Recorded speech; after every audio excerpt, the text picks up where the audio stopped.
Everyone, Luke, you're just smiling. I mean, he sits there and smiles as his Yeah, devious because all I smile. can think is I just hope Steve doesn't like talk about my bedroom again.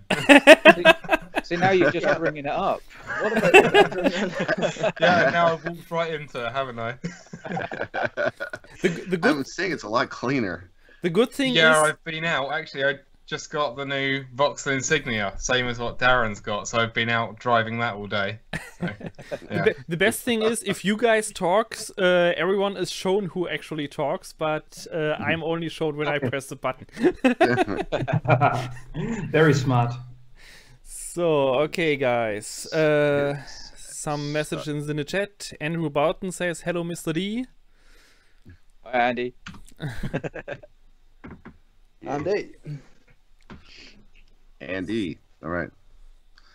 So we're not looking at Luke's bedroom right now. How much cleaner it is, okay? Thanks. It's actually quite impressive. It has like drawers and everything. Look at that. It's all nice and clean. And, yeah. I Jeez, mean, you know, you might So is have. that heart-shaped plane for when the ladies come over? Well, it was actually red before. So yeah. his Valentine's plane is getting ready here. No, Yeah, and I just realized that I forgot to change the title in the stream, but that's quickly fixed. We can talk number 14. Okay. Yes, of course. You're live. Absolutely. Okay. Okay, yeah. I think some people are here already. Chat is getting active. So, Steve, it's your turn. Let's start. All right. Hey, everybody. Welcome to Wing Talk. This is going to be a great show today because this is going to be just a kind of a general chat around. We've got two panelists from the group who have joined us today. So let me introduce who we've got, and we are going to cover, most importantly, the top 20. Well, the list changes all the time. It was 21, now it's 20. The top 20 planes that we have selected in the INAV group. So let me first introduce my partner in crime, Mr. Mark Hoffman, all the way from Halle, Germany. Yeah. Mark, how you doing today? Hi, Steve. I'm doing great and looking forward for a nice chat with all of you guys. Okay. And speaking of a nice chat, Mark, it seems to me last time when we talk, I brought something up at the start of the show, and we had Adam G. does FPV on, and as soon as the show was over, he brings it right back up. The topic I brought up with Darren, which is peanut butter and jelly sandwiches. And his wife is actually American. It's the one we thought looks like a young Fergie, not the British Fergie, but the American Fergie from Black Eyed Peas. So we talked to her, and sure enough, she feeds her kids peanut butter and jelly sandwiches. And Darren had some absolute opinions about peanut butter and jelly sandwiches at the time, as I recall. I just never really heard of them. Actually, no, it's jelly is called jelly and not jam. So what I need to do is share screen, and I got to turn on audio, start sharing. All right, here we go. Darren, this one's for you.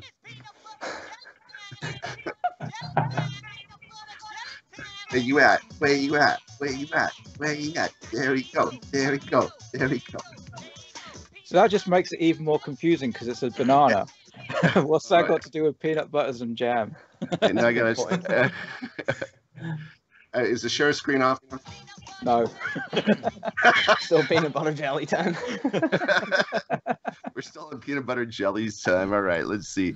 Share screen. Stop sharing. Here we go. It should be off by now. Are we back to Darren? Oh, back to you because you were talking. Okay, well, you fantastic. have thrown me out of concept anyway because I was widely switching the screens right now to get your video in the live stream. Okay, let's go on.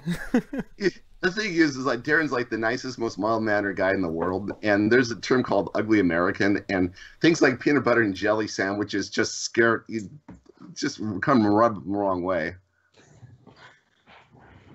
It's just laughing his head off right now. So speaking of British dudes, we should get on to the next one we know. This is a guy I finally figured out what his whole MO is, other than me not talking about his bedroom, how clean it is. Luke is a guy, I figured he likes INAV, but I think what he really loves is tormenting Mark. So, Yeah. in the... Why do you think I joined the INAV Fixed Wing Group? Just to mess with me, I know. Just so that we can go all the way through. Yeah. So you guys have at it today, okay? Because there's a number of planes on the list, and I think we're going to go over these planes and be sure to share your opinions and disagree as wildly as possible, and includes our panelists as well. Speaking of our panelists, we should get to our first one. This is the guy that Mark has invited, and I'm like, Mark, does he speak English? And Mark's like, yeah, of course, I think. So, Nikolai, welcome to the group. I thought you were going to say, is that me? I do speak English. You speak the Queen's English. It's the proper English. Calm down there, Josh. We'll get to you in a second. Nikolai, hey, welcome from Germany. How you doing?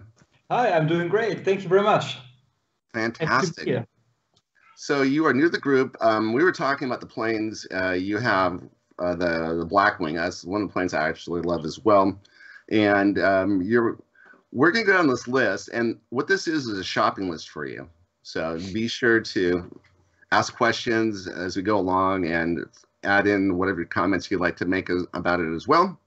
Yeah. And you, as Mark was telling me, you are like a third generation RC pilot. Yeah, that's pretty true, because basically my grandpa was flying RC planes in the 70s. I think not the 60s, but 70s, 80s, and 90s, and also his son, so my uncle, was with his kids into RC, and it was a German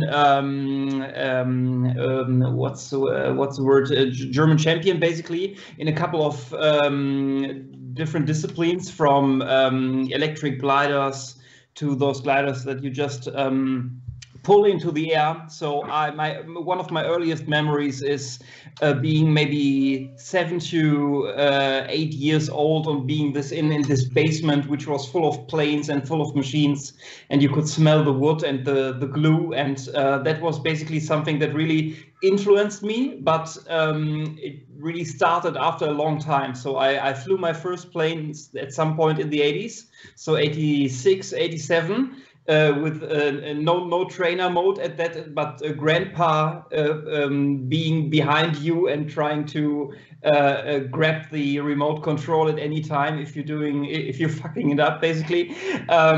So that was the original trainer mode, and but then I stopped playing around with RC things for a couple of years, and started at some point 2007 or 2008. So, and then I went all in, from copters to fixed wings, now upgraded to HD. So, yeah, I'm really loving it. You're way into it. Fantastic. Well, our next guest is, at this time yesterday, he didn't know he was a guest on the show, so I had a private message. What happened was, we were talking about Josh Gault about a month ago, and like, we really should have this guy on the show. And Darren's like, yeah, he's a great guy. And we're all like, okay. So I thought it was like, Mark said I invited him, and it turns out he's just talking about Nikolai. So yesterday I'm asking, well, where's Josh? And like, I don't know, why did you bring his name up? Because we were talking about him last month. Oh, okay. He'd be great to have on. We should really get this guy on. And so I message him, and the first thing he says is, what did I do wrong? It's my first time I ever speak to the guy. So yep. This is a guy who has owned and crashed nearly every plane on this list, and he's going to be really interesting. And in particular, I went over to the Fin Wing group and kind of mentioned that we're doing the show today, and put a link to it. So we probably have some guys from there. You have highlighted that Alba bird, and we're going to get to it on the list. And I want to know, because this is a guy who owns the Drac and all these other mini crossbow, all these other great planes. Why in particular does he like this plane? So this is worth sticking around for, to hear about that. Cool. Josh, welcome to the show. Hi guys, how you doing? So thanks very much for inviting me in. It was last minute, but I honestly thought I had done something wrong, so it was pleasant that it was just an invite for this. Not every conversation I have with people is negative. I'm sorry. Oh no, you don't give anything like that off. But yeah, no, it's nice to be on. Like a lot of the planes that I actually got into are mostly because of Andrew Bolton and Austin, and of course Matthew Ogborn at the Funny Farm, and whenever I first went up there, I was like mostly into my little like multi-copter. So went up there, seen the planes, seen all the crashing, and I was like, right, I got to get into that. So for the last couple of years, it's just been a lot of foam being destroyed. Fantastic. Okay, speaking of the list, we should probably get to it. And the first one on the list, number 21, the 21st plane of 2021 is the Strix Goblin. And who can speak to that plane? I think Mark's showing a photo of it right now. So anyone have experience with this plane? Yeah, it's awesome. I mean, Josh has flown it faster than I have, but yeah, it's a great plane. A little fragile, but very efficient, very efficient. Is that the one that looks like it has a plastic body and looks like a football? Yeah. That's size. There's the mini Goblin and the full size. Just a second, Steve. You mean a rugby ball, right? Yeah, right. Rugby ball. Rugby ball is round as opposed to football being kind of like oblong or whatever. No, footballs are spherical. Sphere, okay.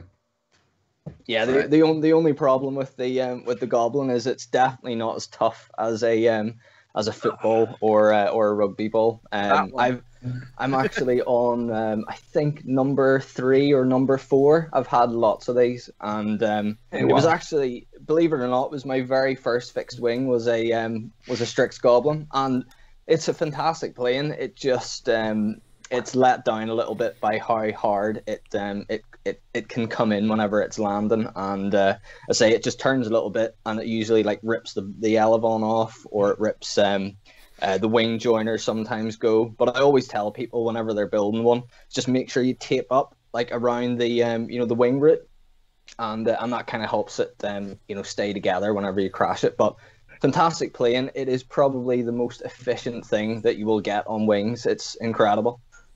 Okay, so but the big selling point of that plane, I thought, was that plastic body. Darren, what do you think about that? Well, the biggest selling point for it is sort of that it does 135 miles an hour out of the box. Yeah, I mean, that's on 4S. I've seen no speeds, but yeah, this is it. You'll have to ignore the vector because this is running vector. But yeah, it's basically what Josh has said is all true. It's, they do come in very hot, so you do have to be careful with the landings. But other than that, it's a great plane. It can cruise about 70 miles an hour, something like that. Oh, I have that wee video actually. Someone commented on it the other day, and I mean, if you want to, you can fly it around at like 70 miles an hour on like 3 amps, and it won't stall. It won't do anything like that. There, it's a really, really docile plane. And I say the only thing is like you try and slow it down, and it just won't. Yeah.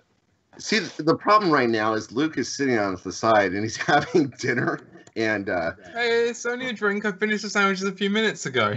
Yeah, but I've been out all day. I haven't had anything to eat since breakfast. Fantastic.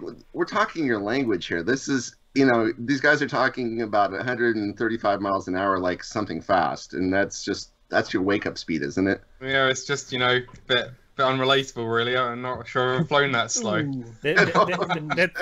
That's Luke's landing speed. No, I think, unfortunately, I might be reasonably quiet most of the episode, just because I've not owned any of the planes on the list, really. I think the only one I've owned is the S800, so, yeah. Well, that one's... So you're looking at that Strix Goblin, and it's a different looking plane. And do you like the aerodynamics of it? I mean, yeah. Again, I've not really looked at it massively before, but yeah, it certainly seems to perform quite well. Yeah, it seems to do well. Fantastic. Well, anything else about that before we move on to the next plane? All right. Nope. Next plane is the C1 Chaser, and you put it down as Banggood. I guess the only place that you can buy it from is Banggood, or one of the few places. Actually, you can get them from AliExpress as well. So that is a plane that's essentially, it's like the wing, but it's a 1.2 meter wing, and it's a big EPO foam plane. And who can speak to that plane? I'm sure Josh has ruined a couple of those. I think I've only been flown into by one of those. Yes, I think, is it an FX61? Can you call it that as well? FX61 is the 1.5 meter version of that plane. Oh, okay. I've definitely had the 1.5 meter version crashed into me by Andy B. and not into another plane, into me. Sounds about right. The one thing I'll say about the plane that, because I've owned a few of them, is that the weakest part of it is the motor mount. Yeah, it is. It's a plastic motor mount, and those things break off really easy. Mm-hmm. And so small part CNC, Terry over there, he's got a design. So what he basically figured out is that FX61 you're talking about. He has a motor mount for that, and he figured if I can shrink it down, I can use it for the C1 Chaser, I can use it for the wing. And I'm like, great, why don't you do it? And he's like, I'm super busy right now, man. So that is a plane that it's great, but if you break the motor mount on that, then I have to buy. You can buy them from China like 5 at a time, and you're just going to keep pulling those things out and putting them in. Other than that, it is an absolutely stellar, beautiful, wonderful plane. It flies forever. It's my kind of flying. It's nice, smooth, slow flying kind of plane. Yeah, there's a few guys at my club who swear by them just for general FPV cruising, just because they got such a nice wing area, really efficient, glide forever. And you can just set it up with a mini Talon powertrain. So Sunny Sky 2212 or 22, what was it, 1250 kV motor, sorry, with a 5200 4-cell multi-star in it, and they get, between half an hour to an hour's flight time, but depending on how they're flying it. So yeah, they swear by that plane and put it out quite a lot. My introduction to the plane was by this certain bald British guy, will remain unnamed, and he gets on there and he goes, quite a personality. He goes, "You're gonna get divorced. This just came out. This is the C1 Chaser. It's amazing." And so back the nuts off. Matt does a whole thing about that. And I'm like, wow, this is incredible. But he's absolutely right. The hardest thing about the plane is taking it off, because it likes to duck down. As soon as you throw it, it's heading for the ground, and then it starts to pick back up, and then it shoots up to the sky. See, I've seen different. I've seen a guy literally do the weakest throw ever, and it just floats up. So it's possibly power settings. It could be, yeah. But literally, he just, no effort or bother at all, just literally let it go, and it flew straight up. So I think it's just settings. Yeah, I think it will stay up in the air for 40. If you build it light, it will fly forever. And I've had the thing up for 45 minutes in the air, to the point where I'm getting tired of flying this. I got to land it. It's a great plane, but I guess also they were a fairly inexpensive plane. That thing goes on sale sometimes in the $40, $50 range, but a lot of times it's like in the $60, $70 range. All right, anything else about the C1 Chaser? No one really. Yeah, just a couple of bad points actually. Just where it's a bit of an older plane, you do have to do a bit more in the build. So for the nose isn't quite set up properly for an FPV camera. You still got to carve stuff out of it to get a decent camera. Fit in there, so right? There's a bit more work you have to do with it. Also, there's not really, despite it being quite a big body, there's not a huge amount of space. And what I ended up doing in my one was using, I can't remember, my mind's gone blank for his name, Mark Cuvale. He made like a little bridge plate for putting the flight controller on that sits between where you clip the hatch in, and that made the build a lot easier as well. So there's a little bit more involved in the build, but yeah, they're still fantastic planes. What I like about the plane is it is relatively inexpensive for what you get. I mean, if you look at what a 1.2 meter wing costs in EPP foam, that's going to be well over $100. So for about half the money, you got something. And I've taken that plane apart, torn it apart, and taken it home in pieces, probably 5 times in a row. When I started to learn how to fly INAV, I couldn't quite figure things out and he glues back together and he's ready to fly the next day. So it's really a great value.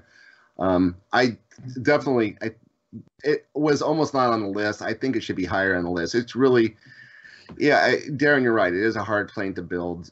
Not difficult, but there's a little bit more involved to it. But it is definitely worthwhile kind of plane. So we're going to move on next to a plane that we're all going to have wonderful, glowing things to talk about. That is the Sonic Model Binary. Okay, everyone's like laughing. Okay. You know what? All I've seen of the binary is tip stalls, so I can't really comment. I don't think you're pronouncing it right. I think it's the binary. We got an echo again. Yes, someone is causing an echo right now. Okay. Oh, it's gone away. All right. So the binary. Josh, what do you? Tell us what you think. This obviously there's enough people who voted for it to make it on the list. I mean, I think it's one of those planes that's made it on the list because it's just made by Sonic Model, so it's cheap and it's available, and I suppose it does really look quite good in my opinion as well. And yeah, to be honest, everything about it, bar how it flies, is actually really good. So it's nice and strong. It looks like it's pretty easy to lay out and everything, but when you get it up into the air, it just doesn't fly that well.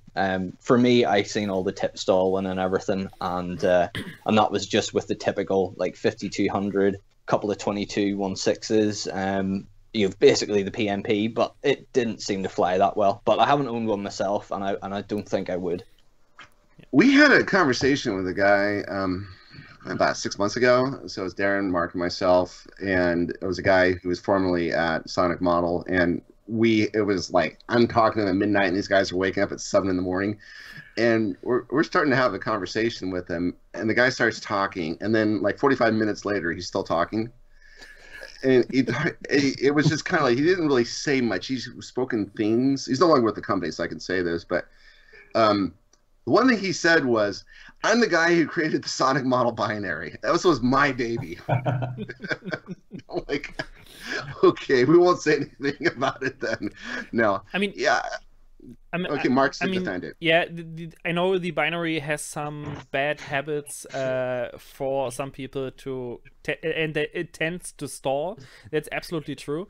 But as we talked yesterday already, in my opinion, the binary or Sonic Model was a little bit too excited about the possible agility of the plane. They have put in too much elevator authority, and I think that's the biggest problem.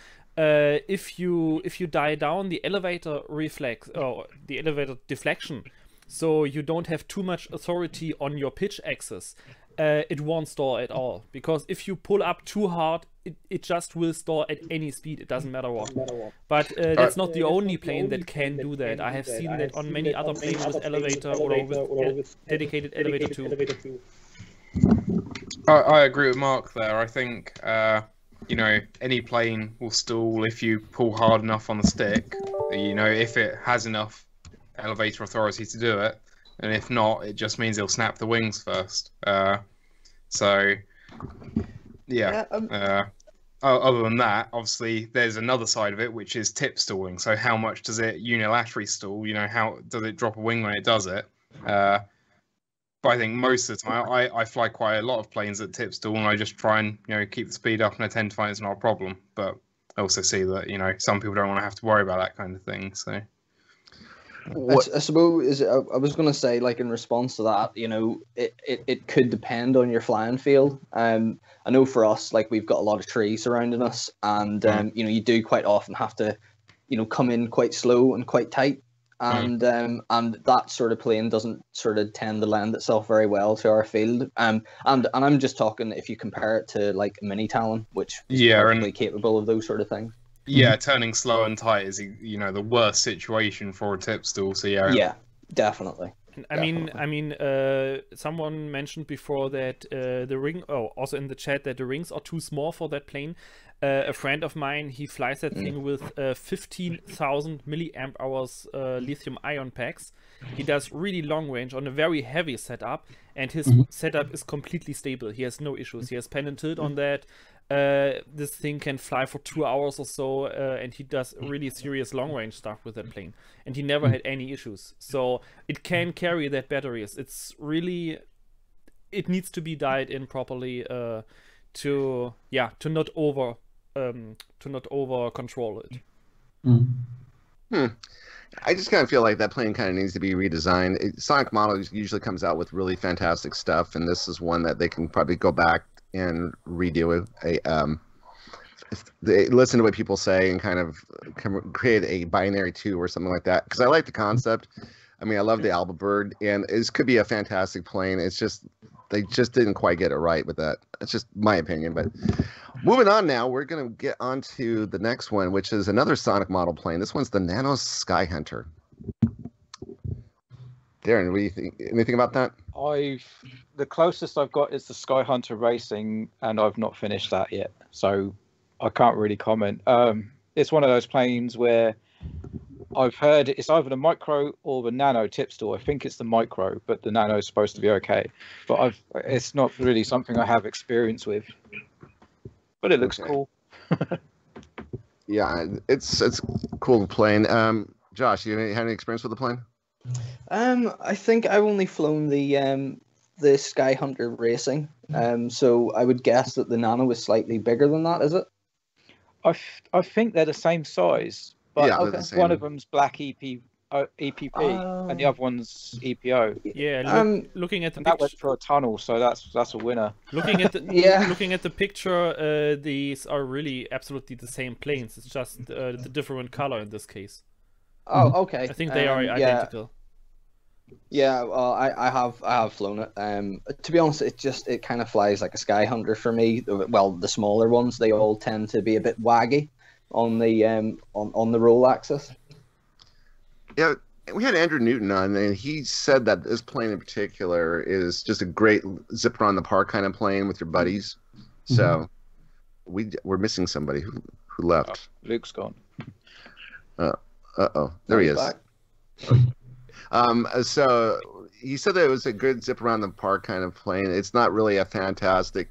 I guess it has enough of a following because you can put a flight controller in there. It's a fairly simple setup. You can probably, if you break the spars, you probably can get some more carbon fiber spars and fix it yourself. And you can probably make a boom again out of or the tail out of cardboard if you really trash it. So it's an interesting plane, and it's a fairly inexpensive plane. So I can see why. What's the size on it? It's like 800 millimeters or something for the wingspan. Yeah, maybe a bit smaller. Well, that's the wing. Okay. Okay. Yeah. 55. So what's that? Has anybody seen that video of a Sky Hunter whenever the fuselage falls off in flight? If someone can find that on YouTube, it is absolutely hilarious. So the guy basically finds his fuselage and the wings obviously go somewhere else, but yeah, it literally just falls off in flight. It's hilarious. It doesn't fly very well when that happens. I have the Sky Hunter Racing here behind me on this. Wait, where's there? There it is on my lamp mount here, and yeah, this will be my micro VTOL project. I will see when I will start it. Okay. Nice. So So it's a lot of, we'll check it out. That's the problem. When you get these planes on the bottom of the list, you've got planes that are unfortunately, not a lot of us have experience. The more popular planes are at the top of the list. We all know about them. Oh, by the way, I just want to give a shout out to Hill Scott. I'm wearing my finest polyester for you, bud. Okay. And also a shout out to Jack Smith in the group, who unfortunately had a heart attack last month and is recovering at home right now. He's trying to get back into flying, and so we're really pulling for you. on to the next plane is the Hobby King Bixler 3. And Mark had something interesting to say about this yesterday. Mark? Something interesting? Yeah, you said about it flies better than the Bixler 2. Yeah. Yesterday I had a talk with Steve about the different plane designs, and that you shouldn't just judge a plane by the overall shape, like a top-mounted pusher motor.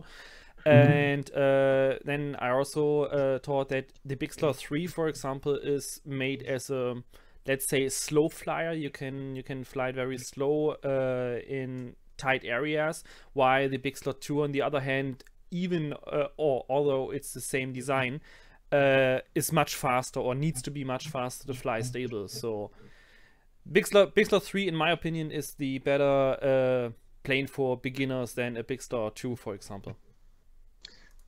Because it's slow, it's a slow flyer. That's why you're saying that? Yes, it's slow and much more stable. Okay. Stable when you actually fly slow or make tight turns. Nikolai, do you know what the Bixler 3 is?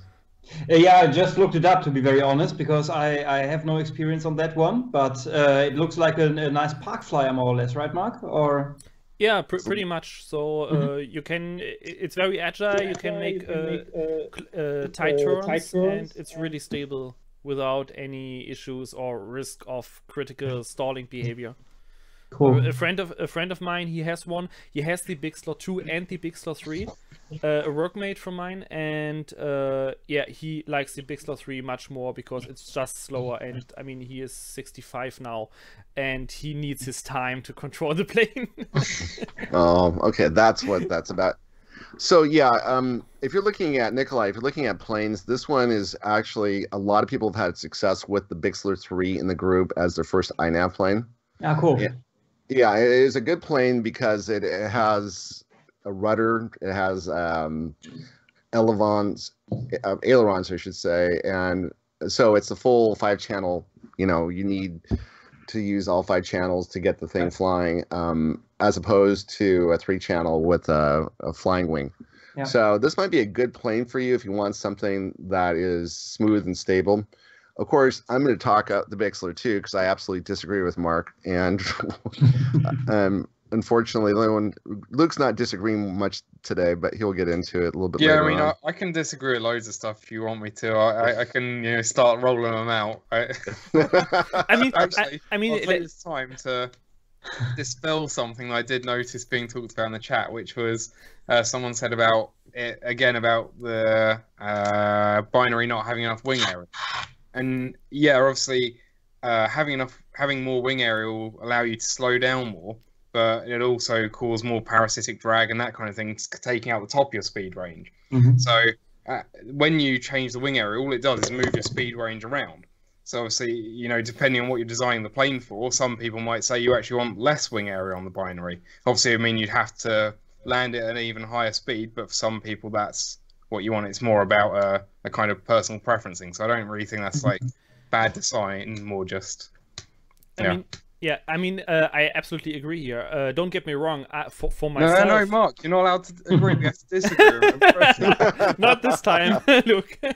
No, for myself, I personally would also get the Bixler 2, of course, because I like to fly a little bit faster and a little bit more agile. And but for a really, really fresh beginner who has never flown an RC plane before, the Bixler 3 is definitely the better trainer plane. Oh, he was talking about the binary. He went back to the binary for a second.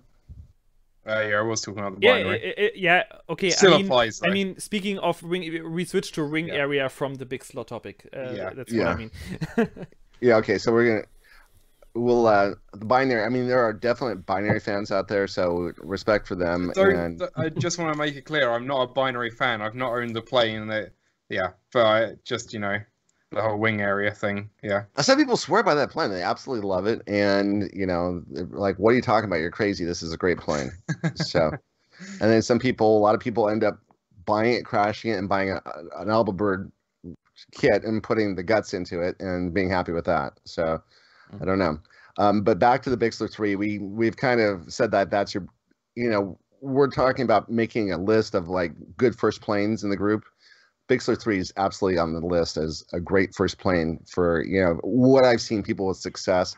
I've seen videos, people will post them of them throwing their first RC plane experience with the Bixle 3. That's a great plane.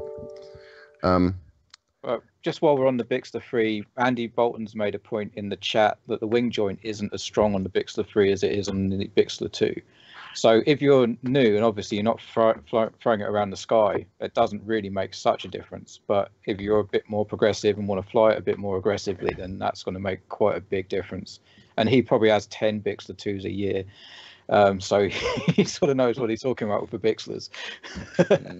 Yeah, the problem I have with the Bixle 3 is the cost of the thing. It's like $105, and if you can spend that much money, it's 1,550 millimeters.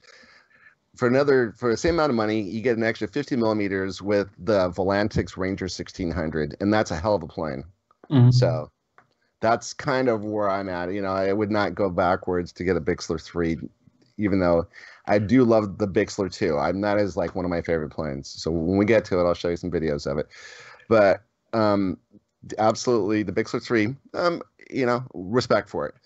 The next one is a plane that I was thinking about. Wait, you gonna say something, Luke? Yeah, I'm just going to throw a spanner in the works and say that the Multistar, Multiplex Easy Star 2 and 3 are better than the Bixle 2 and 3, but you know, we're all entitled to our own opinion, I guess. I have a couple of Easy Star 2s and I really like them. Oh yeah, the Multiplex are great planes. Yeah. The German planes. I'm sure Mark loves them, but actually, he's never even heard of them before. Yeah, I've never flown one. The whole idea was the Multiplex Easy Star 1 was just it's kind of like the Radian. It's just it has a rudder and it has an elevator and a motor. So you can take the thing out and you throw it. The Easy Star, I was just telling someone the other day, this is like the easiest plane you could ever imagine flying. If you want to learn how to fly line of sight, this is the plane, because the only bad thing about it is if you slow down too much, it will still stay in the air, but you can't turn it. So other than that, it's just a great all-around fantastic plane. If you want to learn line of sight, I think one of the best planes out there. And they made the Easy Star 2, and that became the Bixler 1. And so, but when they got to the 2, it's different than everything else that Multiplex has, and the 3 is way different. And so, you know, respect for the Bixler 3. Moving on to a plane that I have my eye on for a little bit, and Darren talked me out of it in a matter of minutes, is the Reptile Dragon 1200. So, Darren, what are your thoughts on that? I can't remember that because I actually quite like it. I've seen Matt's videos on it where he had problems with CG. So that possibly was it. It's getting the CG right was a bit tricky, but I think it looks like a really cool plane. It's like it's a plank, isn't it? Planks always look cool, in my opinion. But I think Austin had one when I was at the Funny Farm, and yeah, I don't really have a problem with them. It's just that I think I was going through the phase of picking what twin I wanted. And I was trying to get something with the motors I could nick off the S1100. In the end, I couldn't find anything, so I went for the crosswind. But yeah, I think if you get the CG right, they're fantastic planes. So yeah, I have no real problems with them. It says when we had the conversation, the one thing you mentioned is the battery. The flight times are kind of short. Oh, it could be. Yeah, it could be because of if you have to put a smaller battery in the nose, you're not going to get the flight times.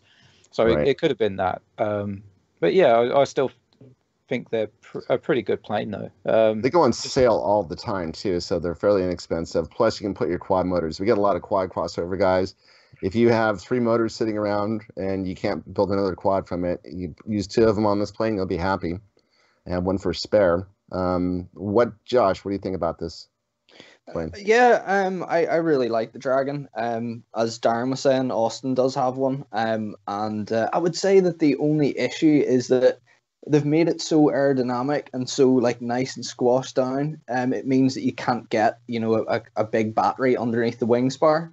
The wing spar is like right in the way whenever you lift up that little front hatch. But yeah, I mean, I've spoken to my friend Neil. He's got one and painted it gold. and we were talking about maybe how you could put a battery in the back of it and a battery in the front to kind of counteract it a little bit and do something like that there. So it's possible you could maybe get a battery either side of the spar, perhaps. Fantastic. So we do like the plane. It seems to be a pretty good value for the money, and it does look awesome in gold as well. Yeah. Josh mentioned it. Yeah, that plane does look awesome. It's a cool looking plane. How is it? Pretty. I don't know how indestructible it is. It's an EPO foam plane. It's strong. It's strong. Yeah. Okay. So is this is the kind of plane that's a good intermediate plane, you would say then, guys? I mean, if me speaking personally, like with the CG issues that you could have, and sometimes the slight issues you could have launching, it's definitely a little bit harder than most, but it's just because it's a plank. Okay. I mean, I'm personally not a big fan of plank planes just by the design. I know Darren likes them.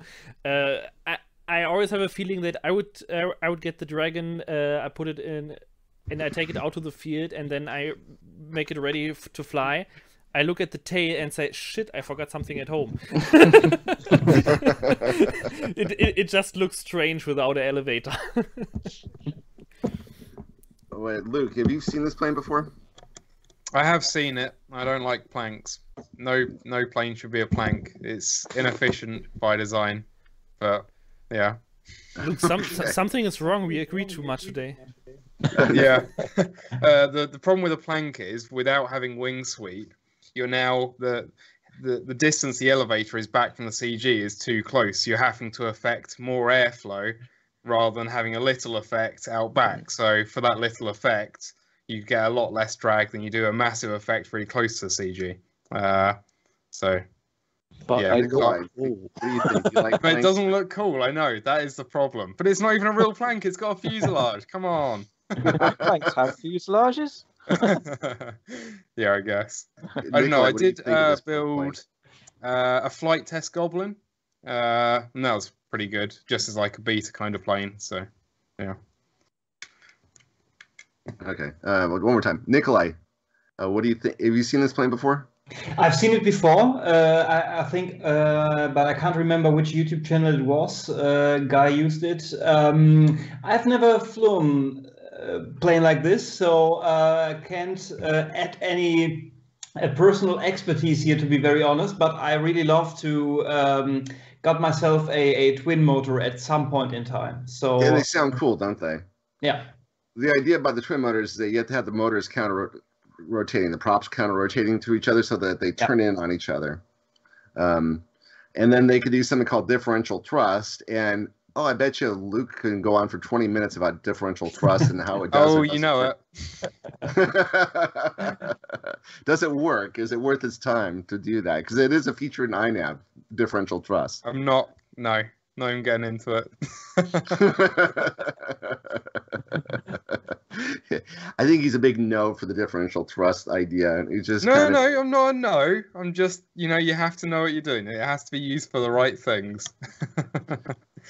Look, to expand on that, it's something that I've actually been quite interested in. I've never tested it myself, and differential thrust on a fixed wing. Yeah, so I mean, my crosswind and not the Alba because it's got a Vector in it, but the crosswind has got the throttle output separate, and it was just in case I wanted to play around with differential thrust. I mean, from my point of view, I don't know a lot about the design side of things. You can probably guess because of the amount of kits that I buy and just plumb together. So to me, it seems like that rudder force that people might think that they're using it for, it kind of only works whenever the motor is able to thrust, if you know what I mean. So it must vary quite a lot. Yeah, so one of the biggest problems with differential thrust using it as a rudder is that your motor thrust will always stay the same with differential thrust, so the thrust difference, but at different airspeeds you'll have different rudder authority and therefore less rudder stability. So it will feel very unnaturally powerful at low speed, and it'll have almost no effect at high speed. And obviously none of your other flight controls really do that. In fact, they're often the other way round. So it can play on the mind a bit. But that does also have some advantages. So one of them is redundancy.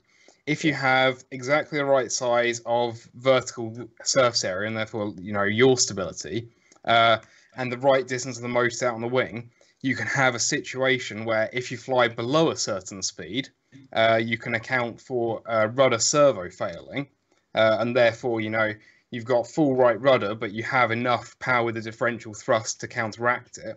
Or if you fly above a certain speed, then you can have a motor out, but it doesn't matter because you have enough rudder surface area to counteract it. So yeah. Or of course, you can just have differential thrust like I do on some planes, just spin round and round and round on the spot. So no, that's actually really interesting. So I suppose I was explaining it really badly, but yeah, that's what I mean. You knew what was going on, yeah. Whenever the airspeed gets too high, it doesn't really have much effect. And on the topic of making planes spin, I threw one of my friends' Alba birds recently, and yeah, one of the props was rotated the wrong way, so it just turned into a helicopter. Oh wow. It's fantastic. Well, I'm guessing that was on launch as well. Oh yeah, it was on. It was on launch, just, and I just even where you felt want it to turn into a helicopter. Yeah, and it just went. So, well, as far as the reptile is concerned, anything else we wanted to mention about it? So, what we have coming up here is we have some of the meat, and these are the things that Josh is here for to help us out with today. We have 3 planes in a row that we're going to be debating heavily here. So I will give you the next 3 planes. They are the MyFly Dream Crosswind Mini, the right wing Nano Drag, and the Hobby King Bixler 2. But the thing I promised Josh was that we would have a break. I know it's a little bit early, but I figured we need to have something strong to come back with and keep people engaged. So, guys, let's take a 5-minute break if it's okay with you. Yep, fine for me. Yeah, everyone's giving thumbs up, so that's a good idea.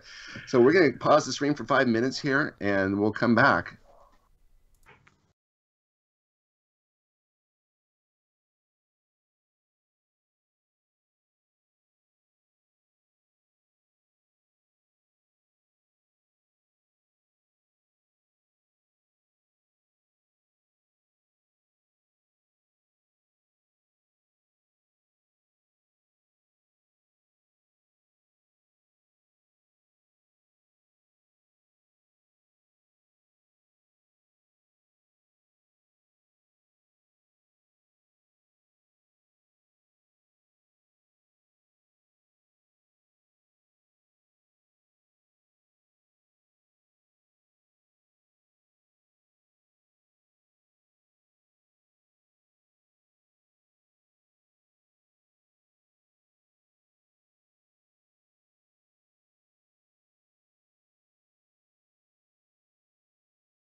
No. Okay, welcome back, everybody. I hope you all got a beer if you're on the UK, or coffee, or in the United States, or Coca-Cola, whatever the hell you're drinking. Anyway, I wanted to give a quick shout out. Thank you for a nice letter I got from John Clark. He said that he really enjoys listening to us. He's learned a lot by coming back and watching us talk about all these subjects and all the different perspectives.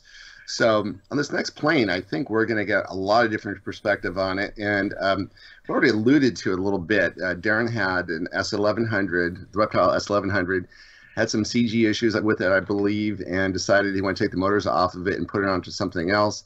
And so he has decided on a plane, which is the same plane that Josh also is very familiar with. So these guys, I'm really interested to hear more about the My Fly Dream Crosswind Mini. What is it that you guys know about that? Darren, I'll start with you.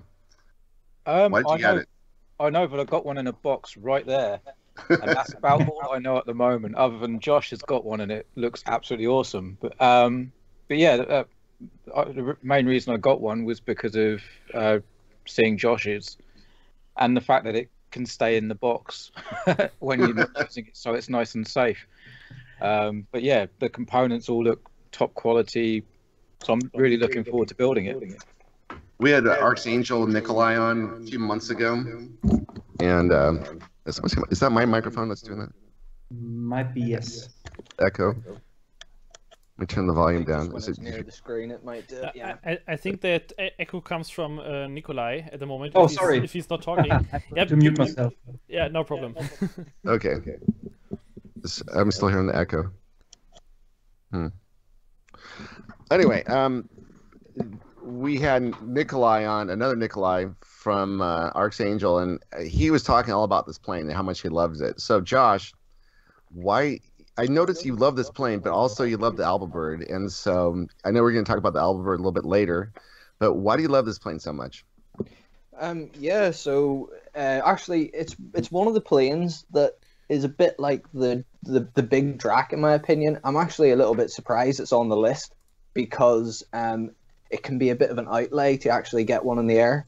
So you know, it takes really big batteries. But if you can afford the big batteries, or if you already have them lying around, I mean, the rest of the build is pretty trivial. You know, the rest of the parts are quite cheap. But yeah, I really like the Mini Crosswind. It's nice, efficient plane. It can take enough battery to go out and fly it for an hour. You know, no issues at all. And I actually like it that much. I've got another one in the roof space, so I've actually got two of them. So the first one is sitting over in the corner, but I built that one like kind of really heavy. It's got a lot of equipment in it, some nice lights and all that kind of stuff. But I actually decided, right, I want to build like an all-out long-range one. So the next one is going to be completely minimal. Okay, But, so when you're saying long range, how many? What are you putting in there as far as battery, and what's your powertrain? Yeah, so the powertrain on the one that I have right now has got the big Crosswind motors on it. So they're 2826, and they are 2820s, I believe, and they're 595 kV. And it uses quite small props, so they're 9x7.5s. And then battery wise, for like the day-to-day flying, I would use a 6S 10,000 LiPo. And if I want to go out far, I can put a 13K lithium ion in it, or I can double them up and actually put 26K of lithium ion in the plane. So yeah, it can fly for a really long time if you like. But one thing I will say about the Mini Crosswind is it looks like the bigger Crosswind is actually a more efficient plane, and perhaps Luke could help me explain that. It might be something to do with the amount of wing area that it has. Maybe it doesn't have enough for the weight that it's carrying. So I don't really know either of the crosswinds too well. Yeah. But when you say efficiency, do you mean power draw per time or power draw per distance? So if we just take the exact same airframe and we put the exact same powertrain on both of them, the Mini Crosswind uses, it needs more watts to keep it in the air than what the big Crosswind does at similar speeds. which I just find quite interesting. I think perhaps that the big crosswind, with its extra slightly bigger wing area, I mean, we're talking only like 200 mil extra and a little bit deeper chord, it just seems to stay in the air a little bit more efficient. Yeah, so that is quite possibly just having the smaller wing areas doing that. So you kind of have like an S curve on your efficiency in terms of drag to lift. Not your lift coefficient, that is an S curve, but when you also take into account motor power and stuff, it kind of depends where you fall on that. So typically, by going to a smaller wing area, you'll be in that top part of the curve, and by bringing it down, you then actually become more efficient. But if you're already on the bottom part of the curve, you'd be coming up to the flatter bit, and then you'd be, So I know what you mean. That is a strange situation, though. Typically, it would be the other way around, where you'd get more efficiency from a smaller wing area, regardless.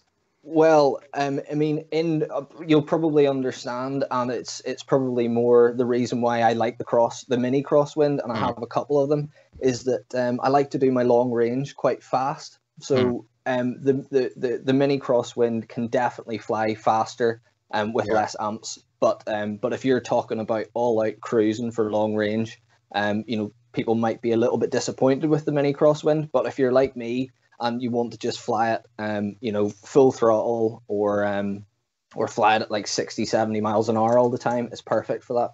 Yeah, so that is exactly where your lower parasitic drag of having a smaller wing comes into meaning that at high speed it's more efficient. So Okay. Yeah. Again, it's just about what you want. We got quite a few planes to get through still, so that's definitely. Do I need to stop being so controversial? No. It's a great plane. That thing is a heavy plane, though, as I understand it. Also, especially when you start putting in those 10 amp batteries. So this is not the kind of plane. The danger of this when you keep showing these, I mean, people don't know relatively how big these things are. What is that, like 1,800 millimeter wingspan on that plane? The mini is a 16, and the bigger crosswind I think is a 1950. Okay, yeah, but those are, it's going to take, if you don't do an auto launch, it's going to take two people to get that plane in the air, right? Or how do you launch yours?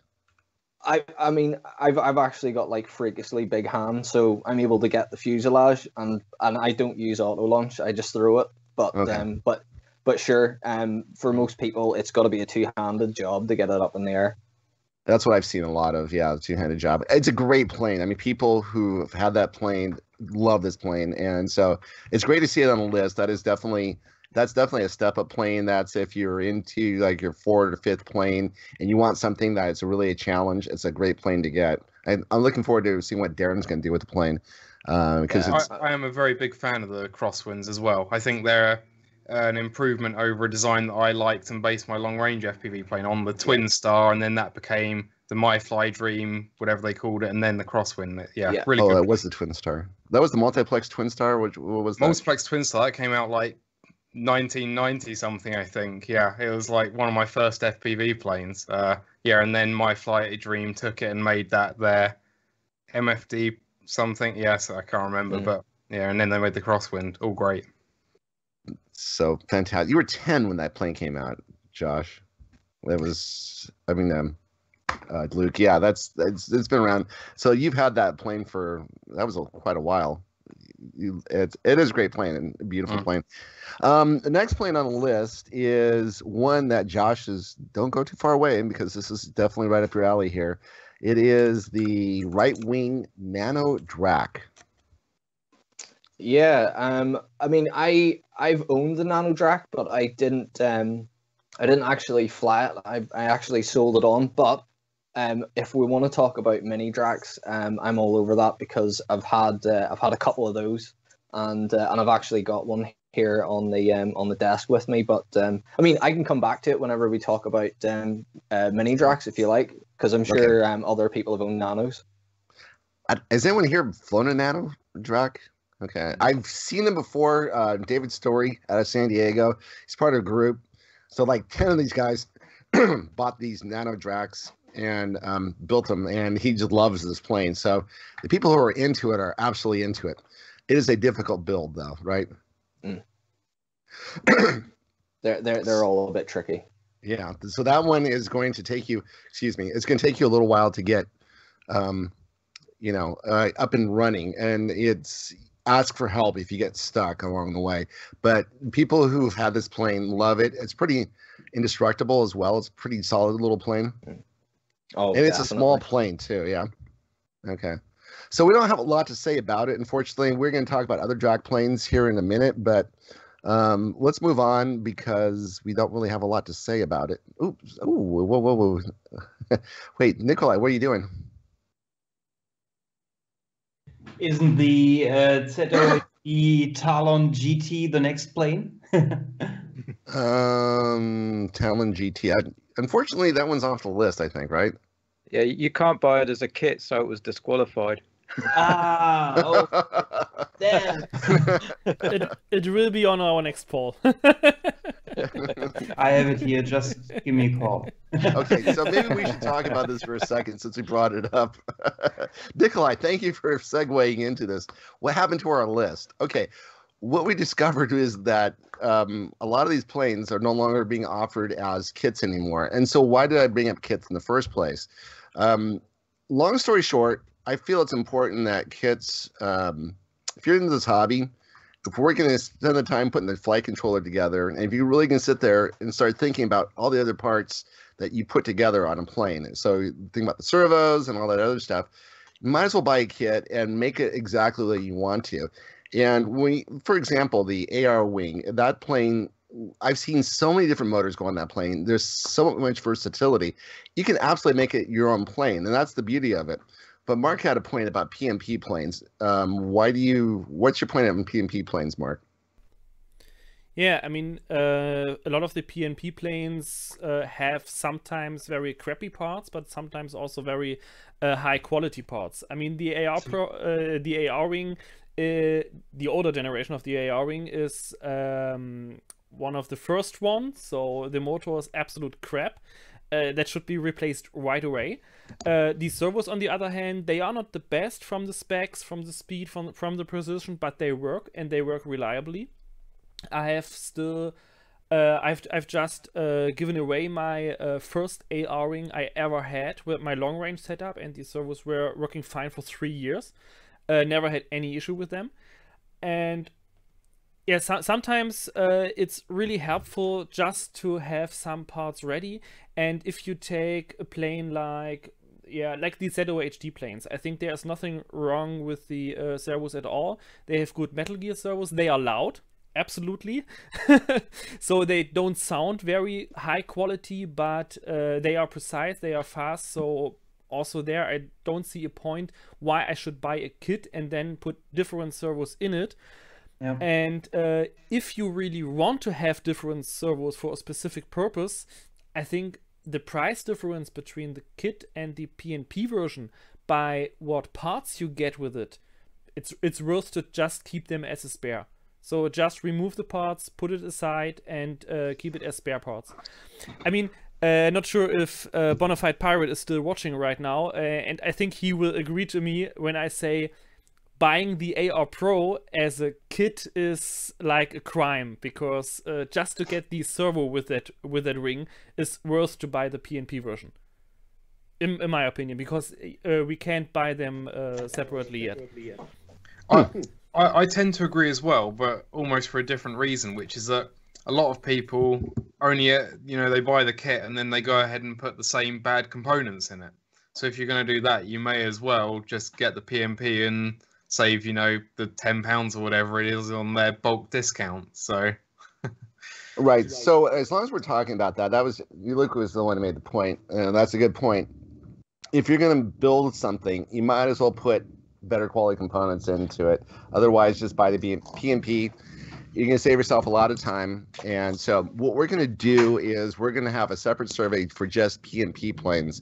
We're also going to do not use Facebook's polling. We're going to use an outsourced polling so that we can actually stop the poll at a certain time. We're going to get a little more complete information about the different models and things like that.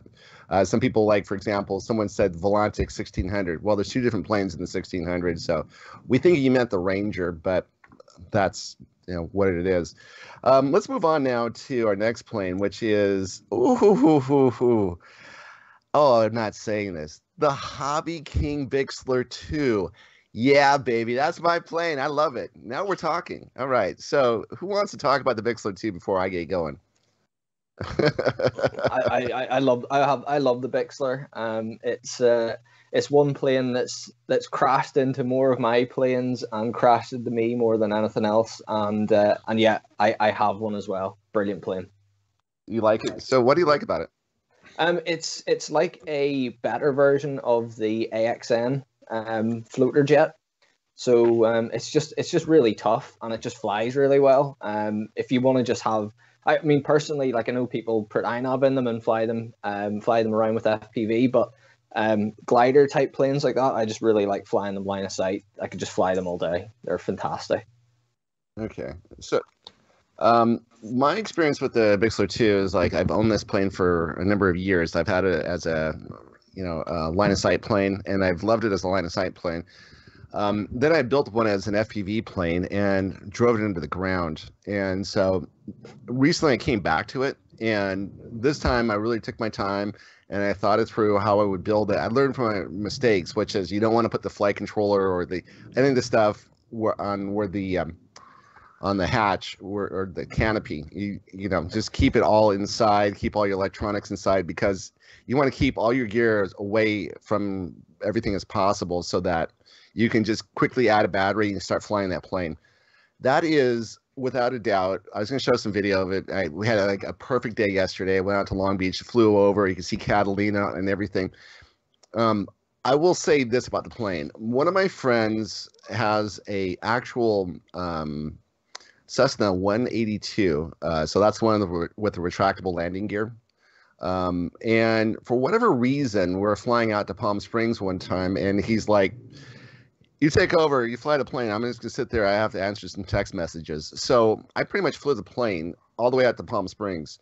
And the experience I've had flying that plane, the Cessna, is so similar to what it's like flying the Bixler 2. When you are part of the air. You're going up and you're going down, and thrust means you can fly level and you can gain altitude, and it freaks you the hell out because you're flying at 150 meters. Next thing you know, you're flying at 250 meters. Like, what am I doing? I got to get myself back down. It is a wonderful experience. I am a guy who is a wing guy. Pretty much all my planes are wings. But this was one experience. Once I started going over to this, I have absolutely fallen in love with the whole concept of a wing plane where you actually have a tail and rudder and elevator and all that. So it is absolutely a beautiful experience. The Bixler 2 is a phenomenal value. I love this plane. And I'm looking forward to getting my Alba Bird up because I have a feeling it's going to be a very similar type of thing. But man, what a great plane. Darren, you have any thoughts on the Bixler 2? I've not had one. I keep meaning to get one. The only real experience I've had is seeing Andy fly his at the farm, and it just looked like a hell of a lot of fun, to be honest. As Josh said, just stick a receiver in it, line of sight, crash into other planes and people. that's what they're for. It's great.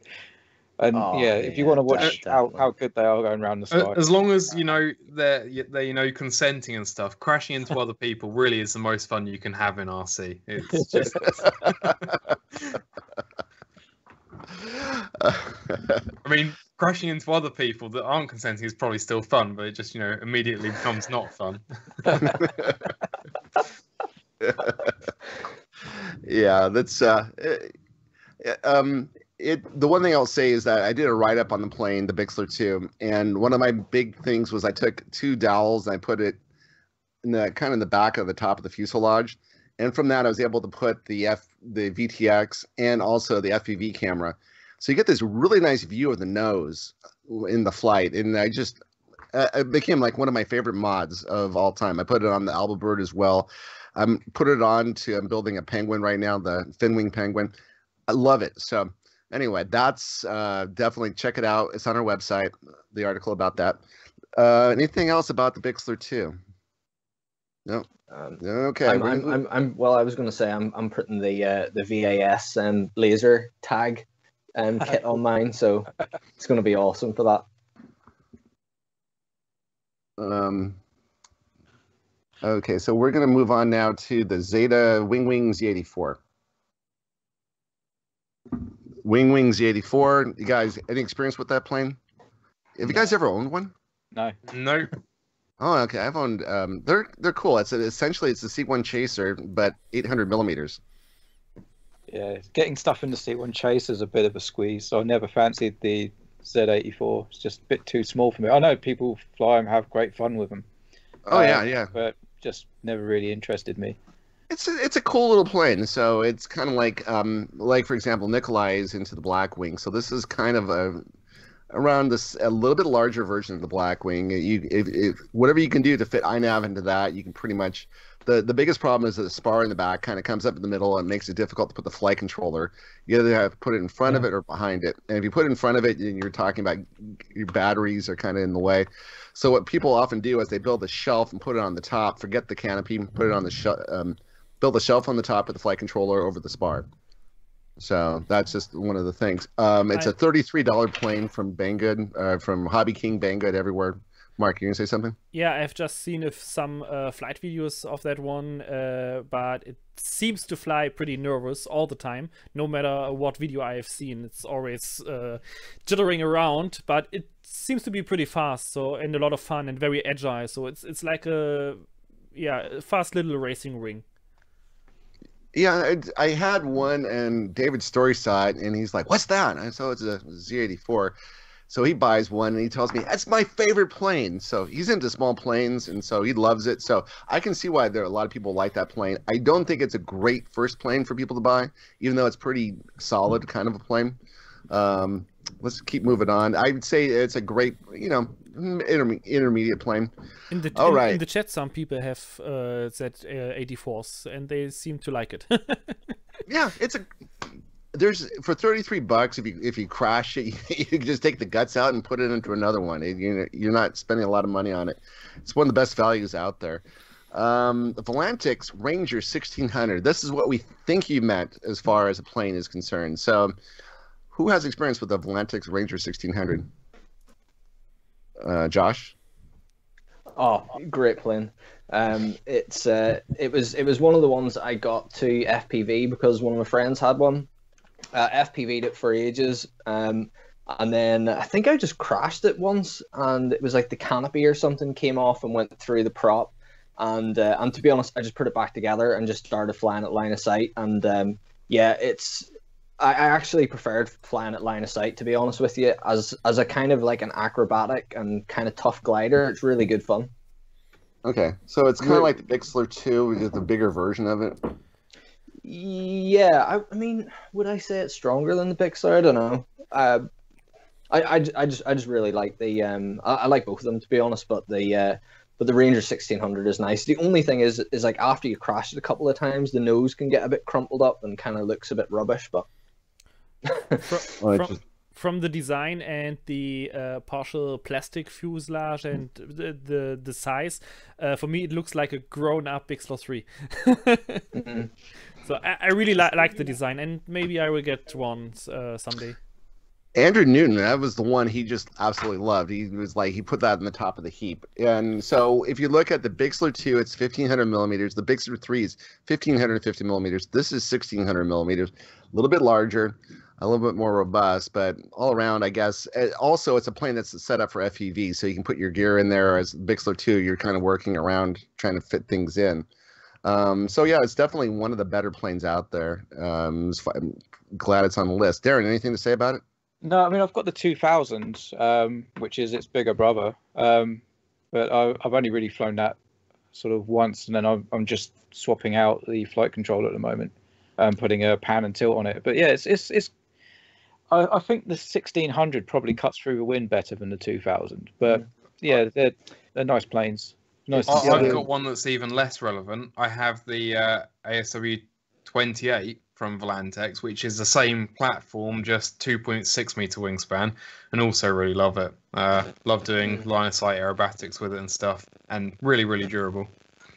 Okay, fantastic. We're going to move on now to the next plane on the list. We're in the top 10 here. This one is a surprise because this is a plane that is very much, you have to know what you're doing to buy this plane. This is the full-size Sonic model Sky Hunter. So that's the 1800 millimeter one, isn't it? Yeah. Okay. That is a long-range FPV plane. Josh, have you ever owned that plane?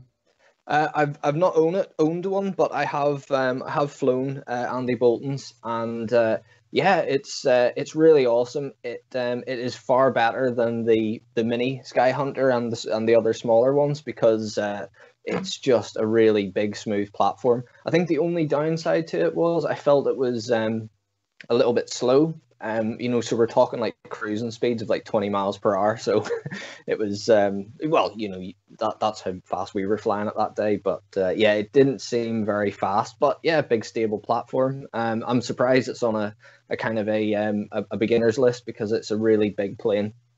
Yeah, that is a full-size FPV, long-range FPV platform. And the question I had, I'll pose it to you, which is, the way that we're miniaturizing these planes these days, do you think these Sky Hunters, the full-size Sky Hunters, are still relevant today? I think it just doesn't break down very well. If it broke down better, it would be fine. The mini Crosswind breaks down and you can stick it in the boot of your car. And of course, in the UK we have smaller cars than what guys in like the US and everything might have. But yeah, if you can get the box into your car, you're golden. But the 1800 Sky Hunter, it's people do mod them so that you can fold the boom over, but it just doesn't come apart very well. Okay. But that is a definite, there are guys who fly those things and live by them, and they're putting in 20 amp batteries and they're taking them, 100 miles out. It's just, or I don't know how far they're taking them, but man, that is, if you're into that plane, you are definitely deep into long range FPV. So, and occasionally we'll get a guy who'll join the group who buys this plane as his first plane. And we're like, no. You don't want to fly this thing first. You want to work up to it. So yeah, it's definitely a great plane. Yeah, so the big Sky Hunter is for sure on my must-have list for the summer, I think. First, I need a car, of course, because otherwise it's impossible to transport in public trains or so. But this plane will come for me, and I think this one will be my first complete pen and tilt setup for looking around and all that stuff. Yeah. Just wondering, why do you want the Sky Hunter over the Mini Talon or the Crosswind or Mini Crosswind?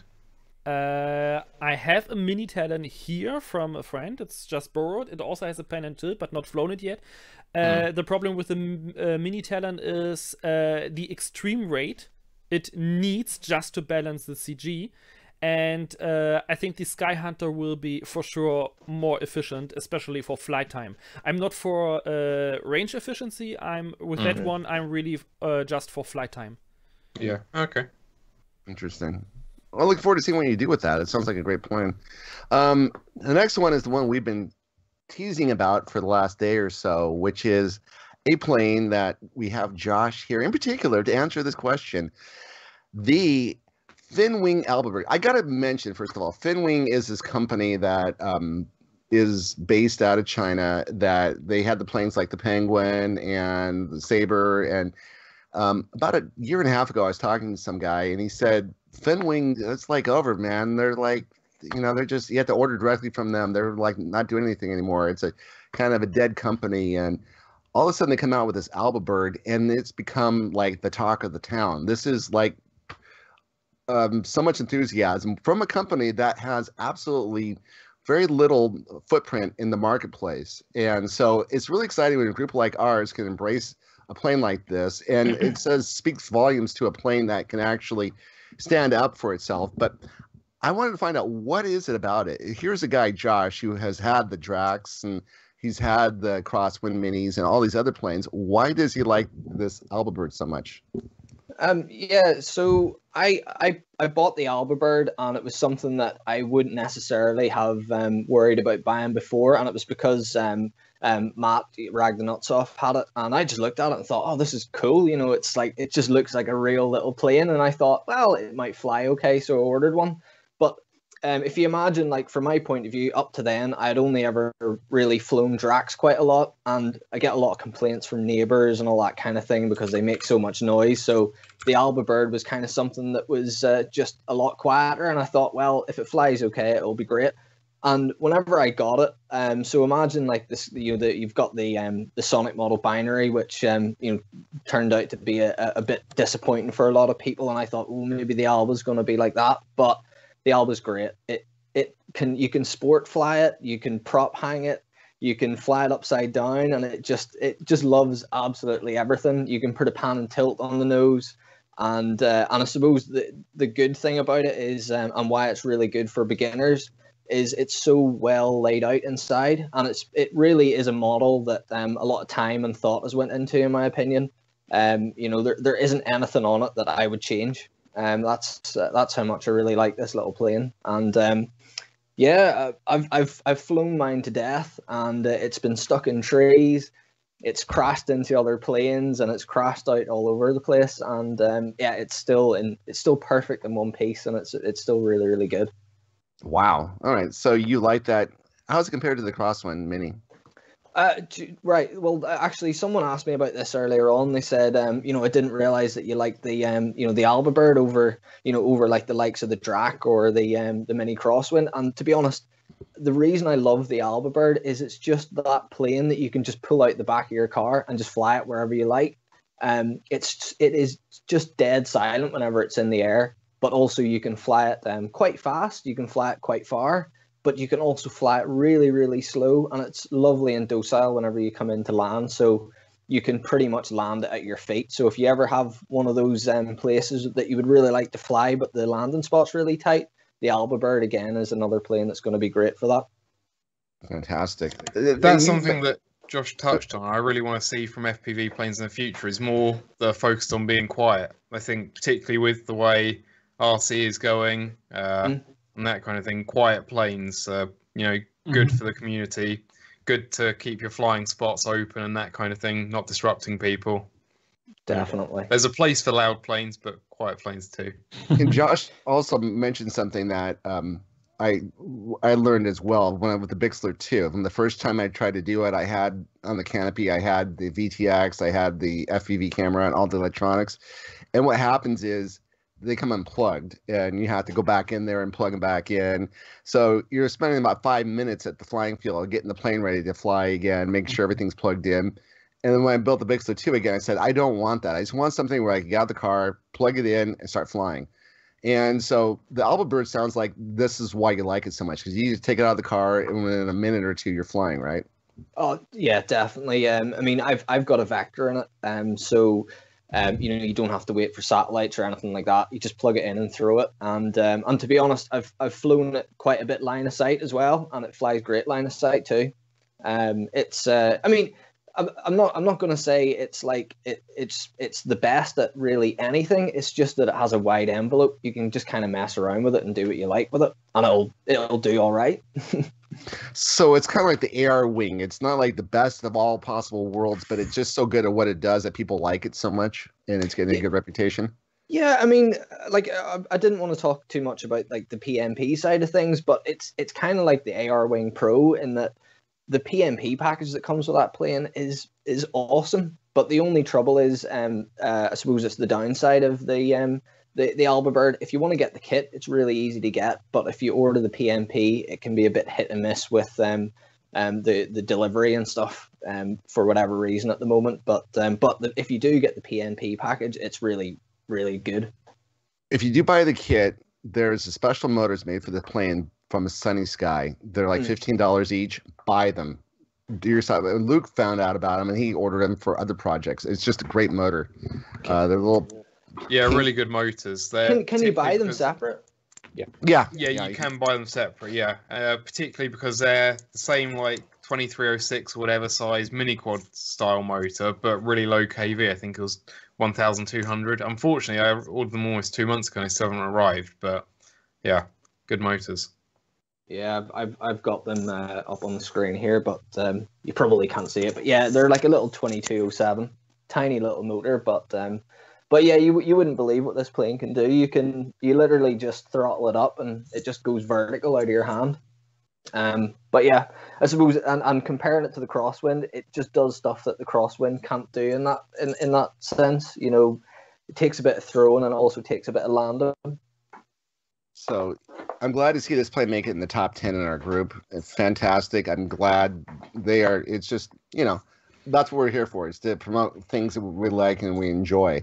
So anything else? Any other comments? Darren, anything you want to add to it?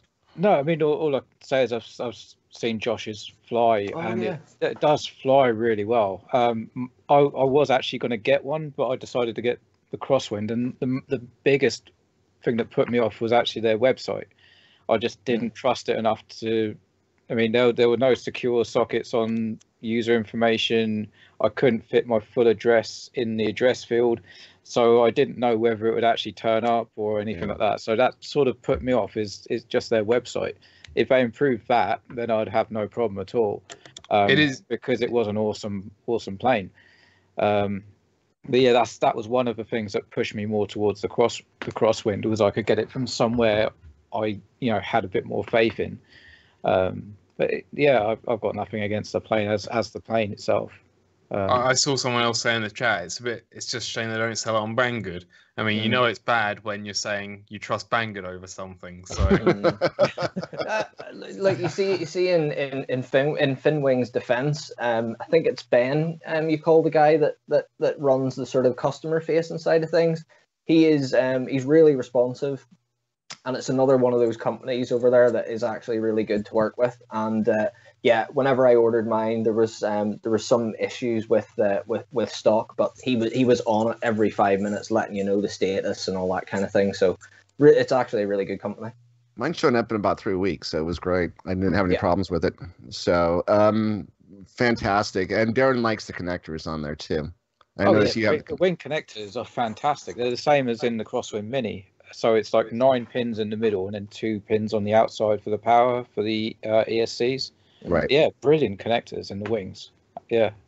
That's what I mean. I've got no problems with like the quality of the plane or anything like that. It's just, for me, it's actually getting hold of it in the first place. So maybe Hobby King should stock it then. Well, I don't even think that. If Finwing are doing it themselves, and that's brilliant for them. They obviously make a bit more profit on it because they're not selling it out to other suppliers.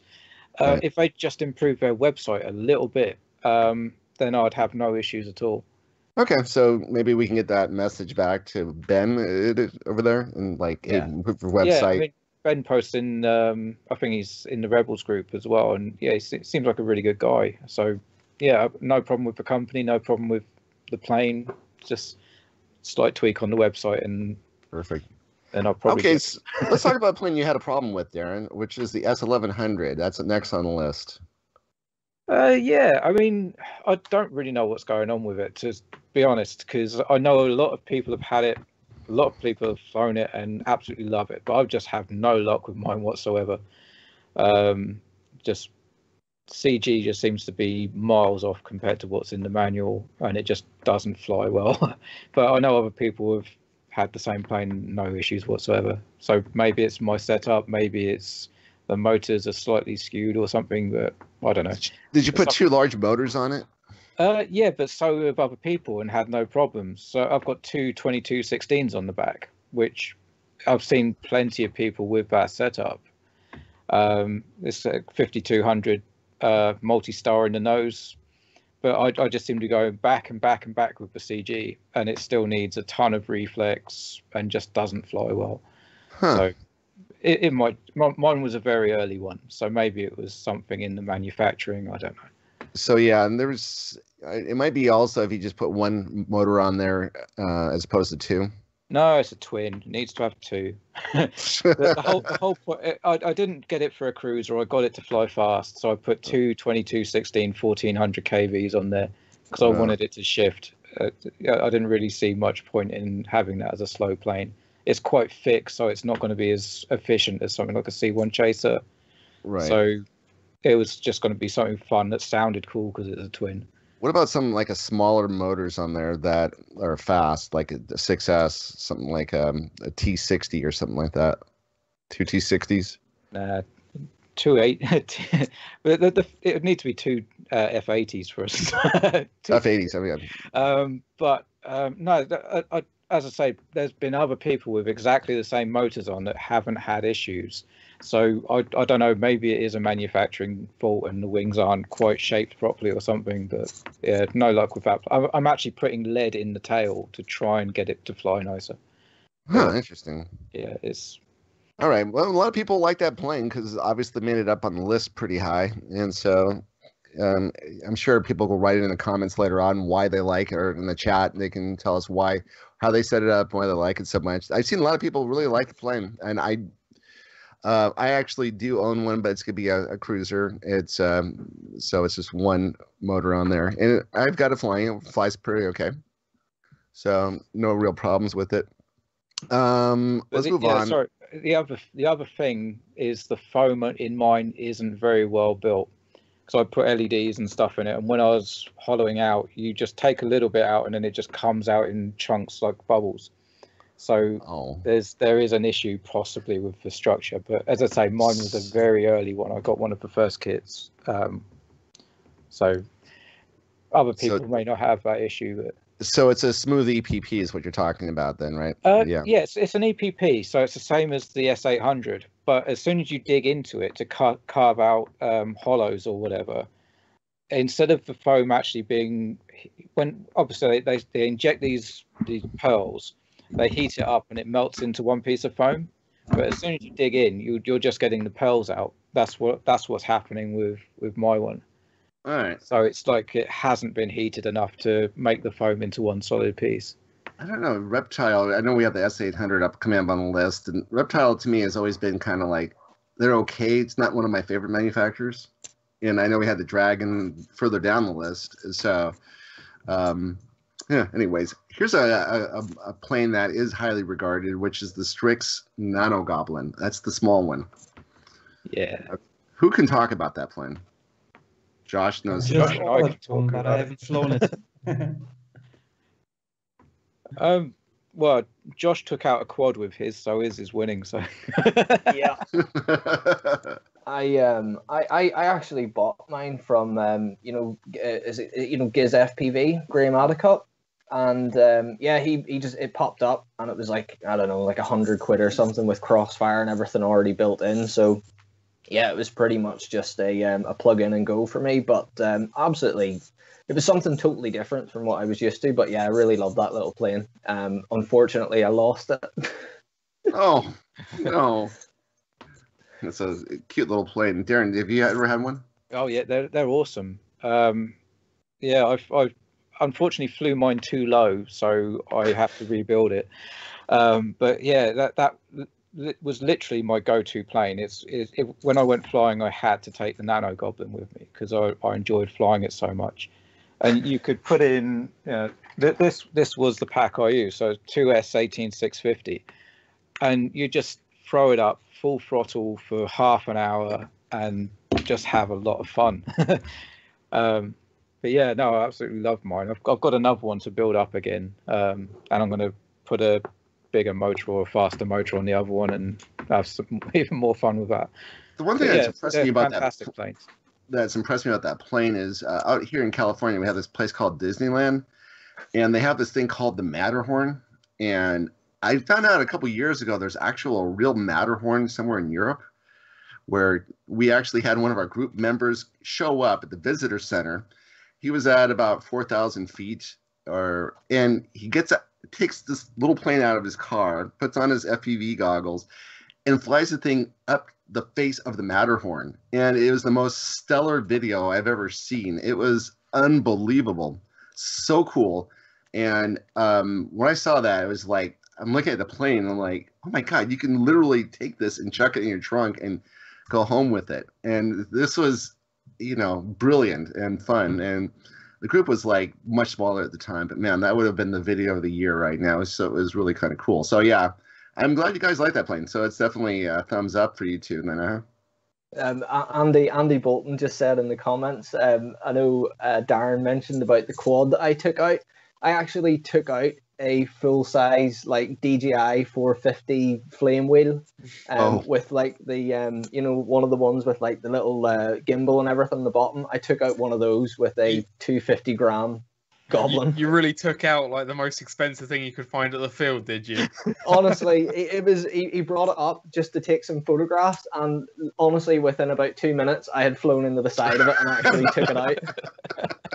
I have to admit, I've taken out an Inspire 1 with a plane. That wasn't a fun time. Oh, was that a $4,000? Sorry, Andy. F550. Yeah. F550. Sorry about that.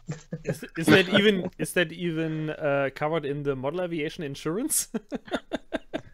I think it is. It should be. I know my one wasn't. My one was not covered.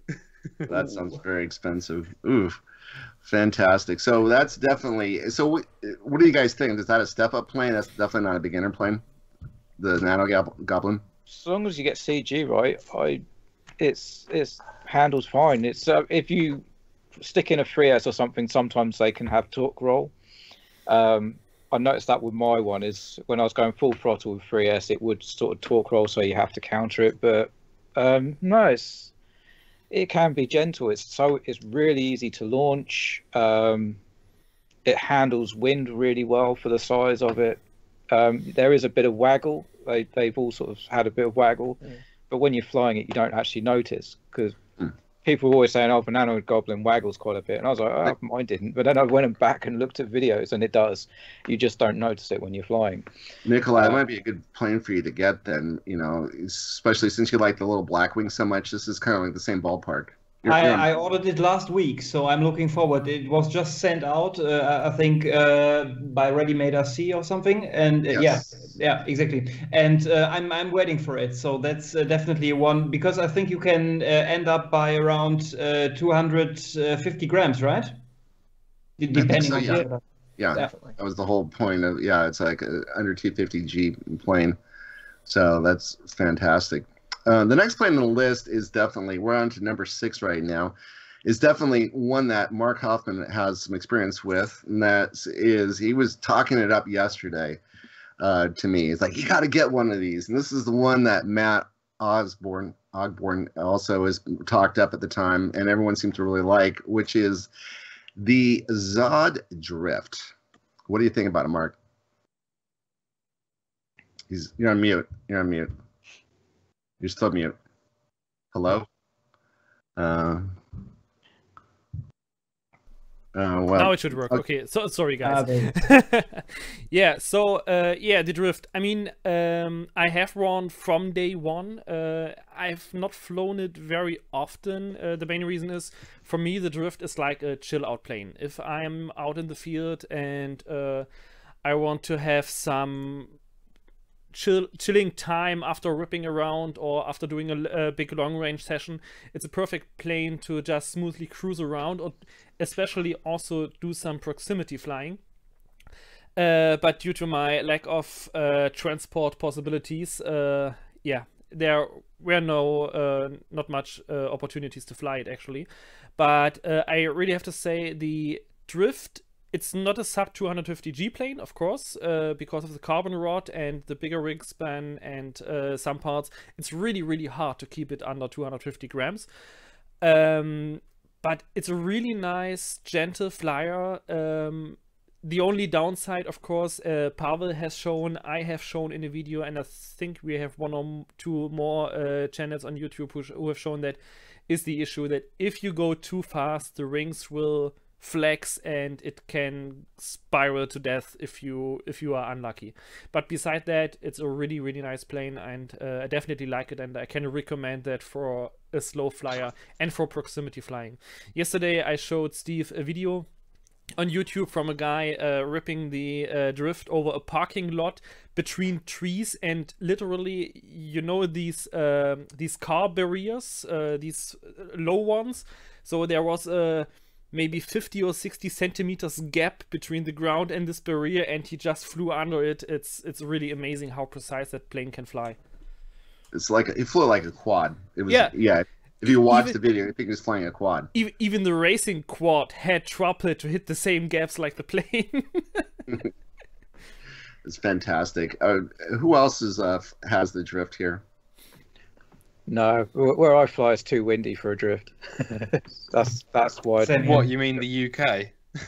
Well, the flying field we're at in particular is like you're looking at minimum 10 miles an hour. It's right on the sea, so you get really weird wind there. So, yeah, just not great. The interesting thing, what I noticed is the wind speed has to be low, of course, because it's just flying slow. You can't fly past 80 or 90 kilometers per hour, and if you are flying, chilling in the air, you are about 30 kilometers per hour cruise speed or so.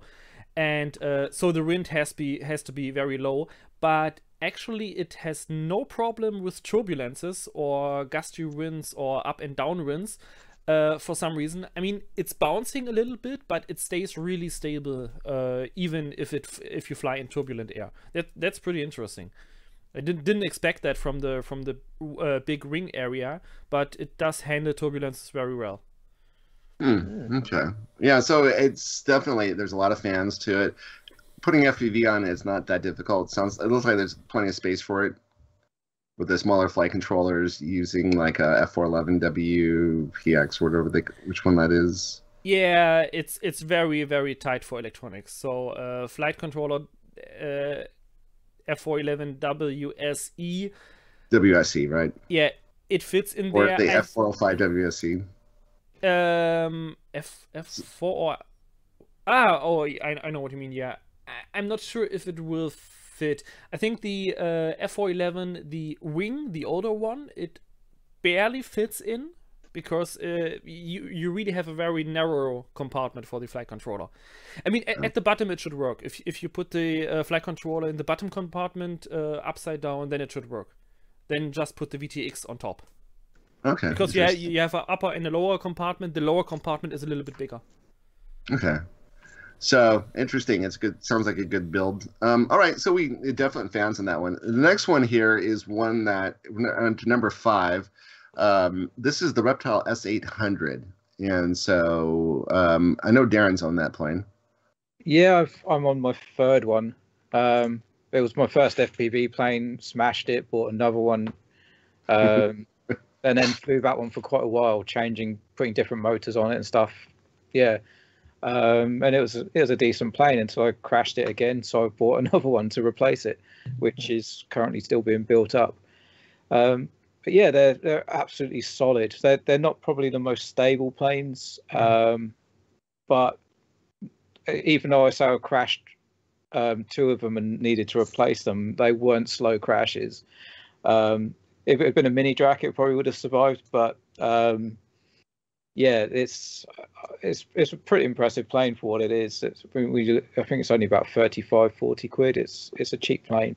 Yeah. Nikolai, you've had one before? Yeah, it was also my first FPV plane, so it really took a lot of beating from me. I crashed it 4 or 5 times. It was pretty okayish, but then at the end I hit a pole at most likely 80 kilometers per hour, and it was just went into pieces. And then I got a second one, which I sold in the end because I never crashed it, but I loved it. It was because I'm living in the northern part of Germany. It's also pretty windy here, so the wiggling on the yaw axis sometimes was a little bit strong from my point of view, but really easy to take it up in the air, really easy to land it, very responsive. So I like it very much. Luke, this is the one plane you've owned in this group, on this list, the S800.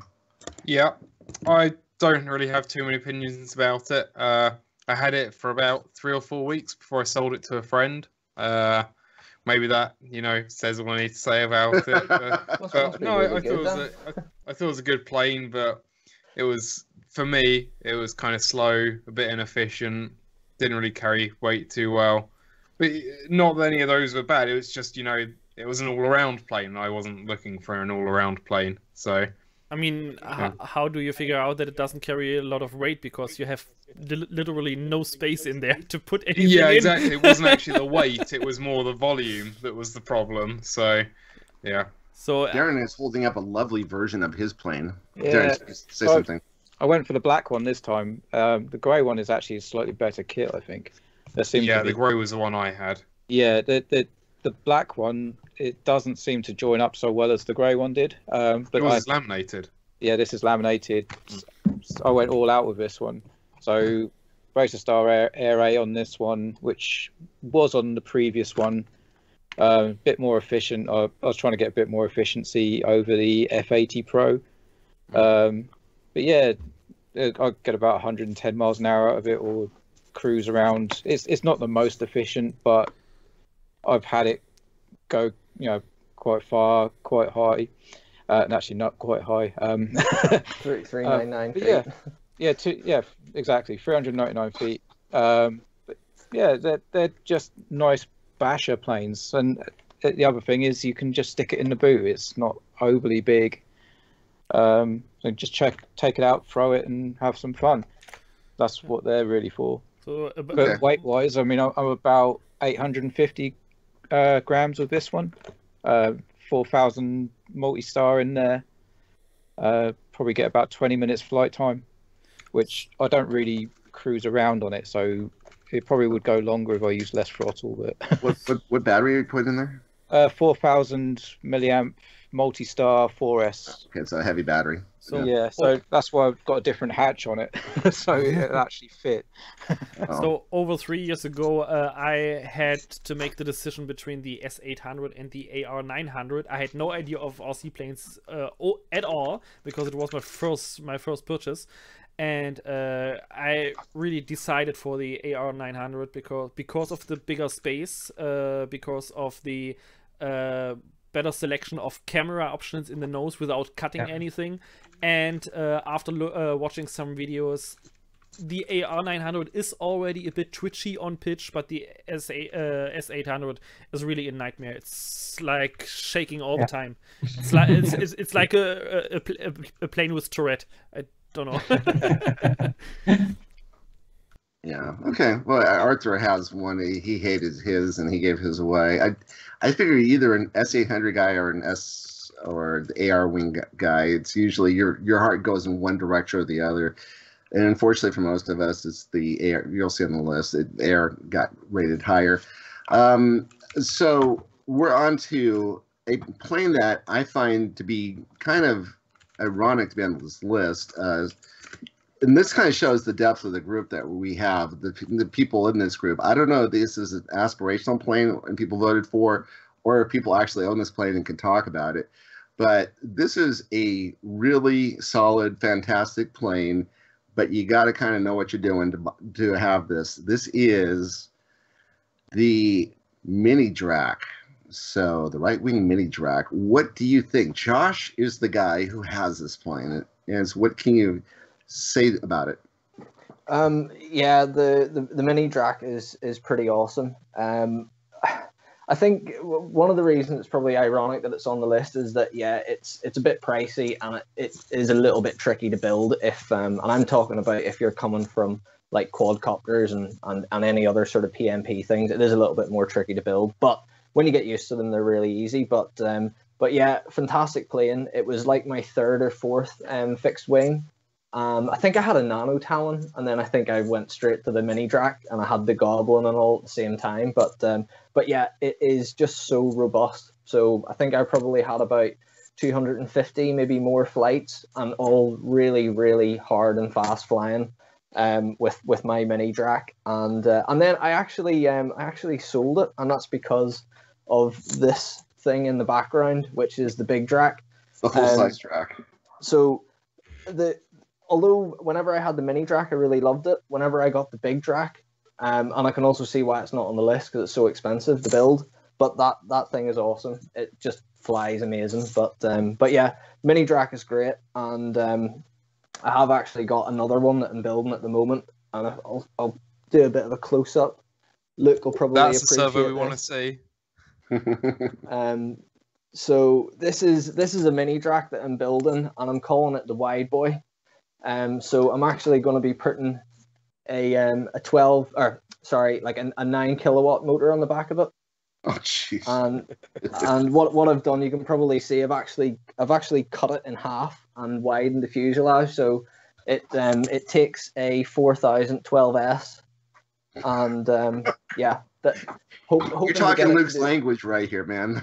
Yeah. And I'm actually, you guys will probably so from Germany, you mad Germans that build these F5B gliders. These are 7 by 12 and 7 by 14 props. So Luke, you gotta say something. Luke, say something, Luke. Yeah, I've also got the same set of props that Josh has got. I recently got them from the same guy in Germany. Oh, it's not. Very Those aren't happy to start Gopners. testing them. Yeah. What's that, Steve? Those aren't Gopner props. I thought you were saying Germany. I thought you were talking about those. Was it Gopner?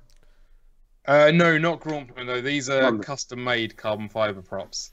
Wow. yeah, Wow. or, yeah, it's Graumpner for peasants, don't you know? I tell you what, you see, for like a good prop off the shelf, Rupert White actually told me about this one, the 7x7 Grotner speed prop. That thing's awesome. So just as like a kind of a bolted on to any motor you like, and it will still stay together. I've seen him spinning his up with like a 14S battery, and like I'm sure it was over 1000 kV on an in runner, and it stayed in one piece. But yeah, I really do love the mini drac. It's just such a robust plane, and this one I'm hoping to get over 250 mile an hour, which is a big ask for an airframe like that. But let's see what happens. Don't play that in your local park. That's Yeah, I mean, you see, after I was talking about the Alba Bird earlier on, and I know Luke sort of touched on it as well, like with having quiet FPV planes, there's definitely a time and a place for them. And would you believe, ironically, the place that I get complaints the most is our own fields. So yeah, if you can have like quiet planes, it's not because you want to fly where you're not supposed to. It's just that I don't want to annoy the neighbors, and I don't want to bring attention to myself. But there is places that we can fly these real fast things, and these will be dug out for that. Couldn't agree more. Everything there, literally. Luke or Josh, do you have a link to that prop manufacturer? Because Glenn is asking in the chat. No, there isn't really a link to it. You have to talk to Marcus Koch. Yeah. I can't pronounce it. It's German. You say it, Mark. Markus Koch. Koch, yeah. Coch. I think they're actually Par Croco. Perhaps Martin makes them for them, or perhaps he owns that company. I'm not sure, but yeah, same as Luke, I ordered them through Martin on RC Grips. I tell you what, since we brought it up in the chat today, let's put a link from give them do a solid for this company and put a link up on the website or the Facebook group so that people can find it, or a contact person or something like that. Yeah, I can find it. We can do that after the show. Oh, sure. Yeah. Fantastic. All right. So, Darren, why don't you have a mini drac? Because I've got 3. You have 3? I don't have a mini drac because I've got 3 of them. Yeah, Josh is very familiar with one of them. Yeah. After that was hilarious. But yeah, they're fantastic. Yeah, that was my maiden flight with it. I had really bad video issues, and then because I was running a slightly too high a KV motor, burnt out the ESC, and it ended up gliding down into the sea. But it flew so well. I was line of sight most of the time, manual mode, and it just handles like a dream. Yeah, fantastic planes, absolutely fantastic. Mark Hoffman, is this on your radar at all when you get your big car? The mini drac? The mini drac, yeah, maybe when I will still get one, because as far as I I know they stopped the production of the Mini and the Nano Drag, so only the big drag is still produced. So it will become hard to get one in the future. Maybe, I mean, if the interest is big enough, they will order a new batch from the manufacturer. But yeah, we'll see. But we really should get that guy from Ready Made RC on here, or a guy from Right Wing. I guess he's pretty guy we can. Pretty approachable, so we might want to get them on here and start asking questions about what they plan to do in the future with their planes. So maybe, yeah, I think that would be good. Like, it looks like Chris has got some really big plans. You know, he's opened up a fantastic new workshop out there. So yeah, it'd be great to have an update like that. Okay, perfect. Let's see if we can reach out to him and get him on this show. We do this every month, so it'd be great to have him on. All right. Anything else about the Mini Drag before we move on? I know that's a hell of a plane. It's beloved. Just you other than the price, which is the only real downside, but you can't really go wrong with them. They're bulletproof.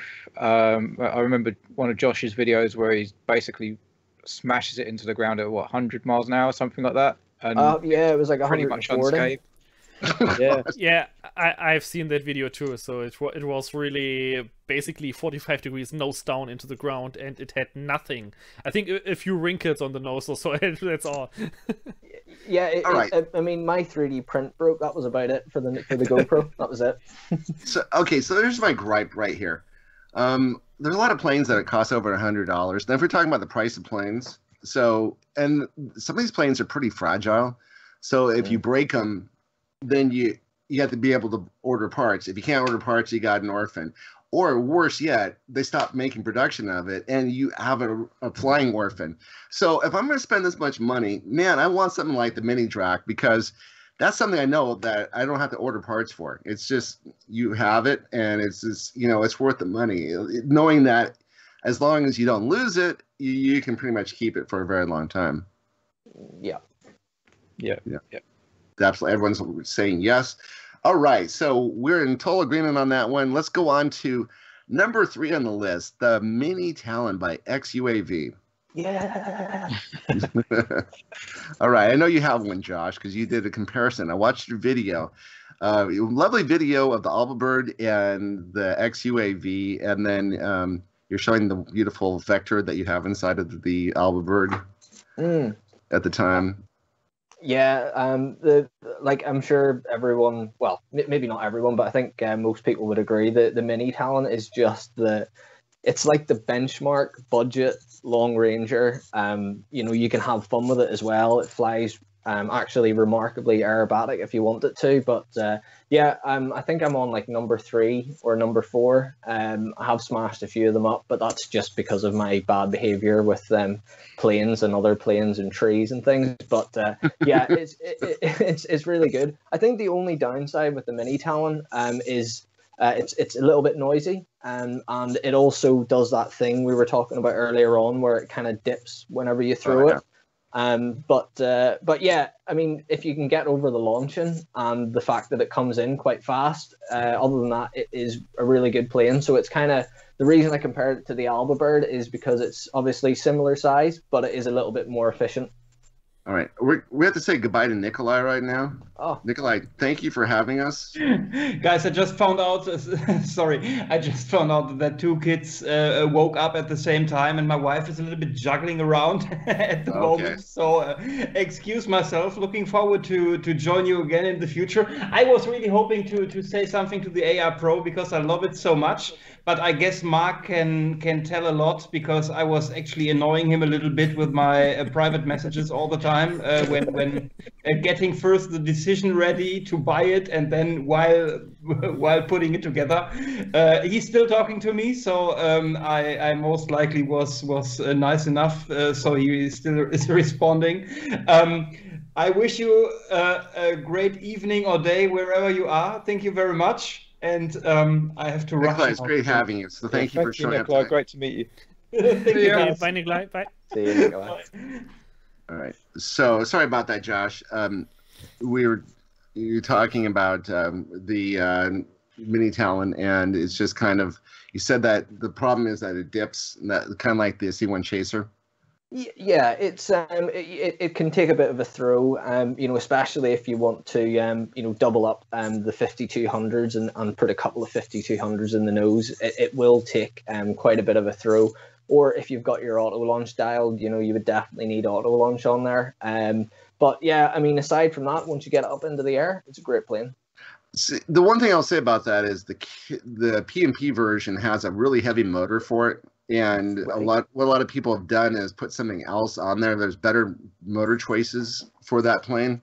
And Andrew Newton, his thing was making it as light as possible, keeping it in around 1 kilogram, so that it's something that's a very enjoyable plane to fly around and get 20, 30 minutes of flight time. So if you've only had experience with this thing as a heavy loaded plane. Yeah, it's always been heavy loaded for me, and yeah, on the topic of that, actually, when you load them up, you've got to move the CG. I think you have to move it forward, if I remember right. It's probably something to do with how short the tail is, because it has got a very quite a short tail on it. But yeah, it's just a really good kind of long range hedge bashing. You can fly it right on the deck and have your pan and tilt on the go. It's all that kind of good stuff.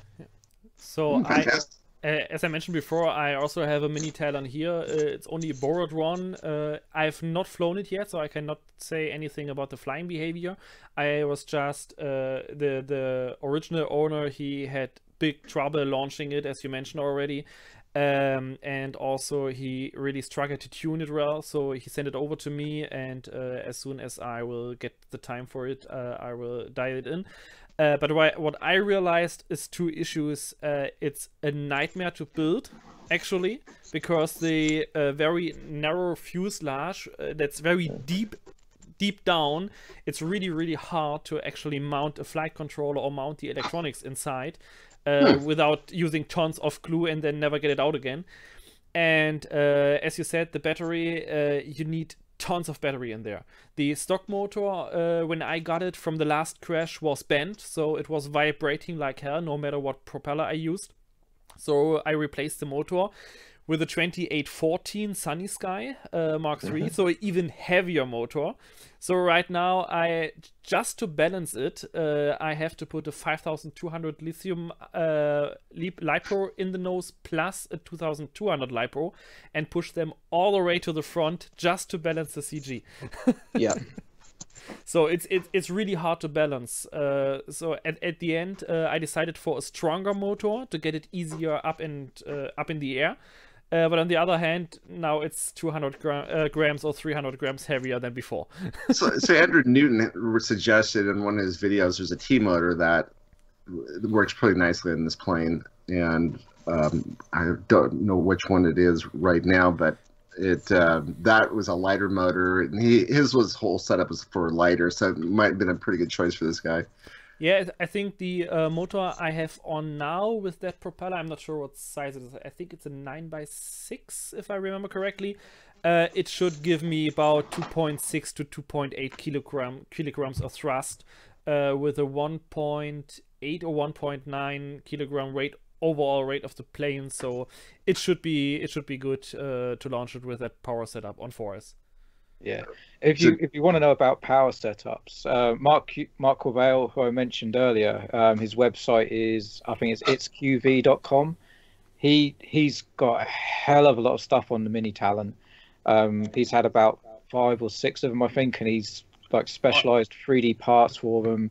But he's done a lot of testing with different size motors for different weights, and he actually has a really nice table on the website with different weight ranges for the plane and different motors which are doing the most efficiency, all this sort of stuff. I don't have a Mini Talon, but I want to get one just so I can try out Mark Cuvale's mods and stuff. It's quite impressive what he's done with them. Yeah. Oh yeah, that's this guy's out of Vegas. I was toying with the idea of going out and visiting him next time I'm in Vegas, and because I just ordered one, and so I'm going to join Darren having the Mini Talon in a Box club. Well, mine's been in a box since I think about October 2017 or 2018. So it's been quite a while. But one of the reasons I was taking the flight controller out of the Ranger was to put it in the Mini Talon. So I'm slowly getting it built up. but yeah, I've done Josh's mod where he cut the foam away from the nose and reduced the tail, so it's a lot sleeker. Made the hatch a bit bigger. So yeah, it's getting there, but I really need to get it built and flying this year. It's been in the box too long.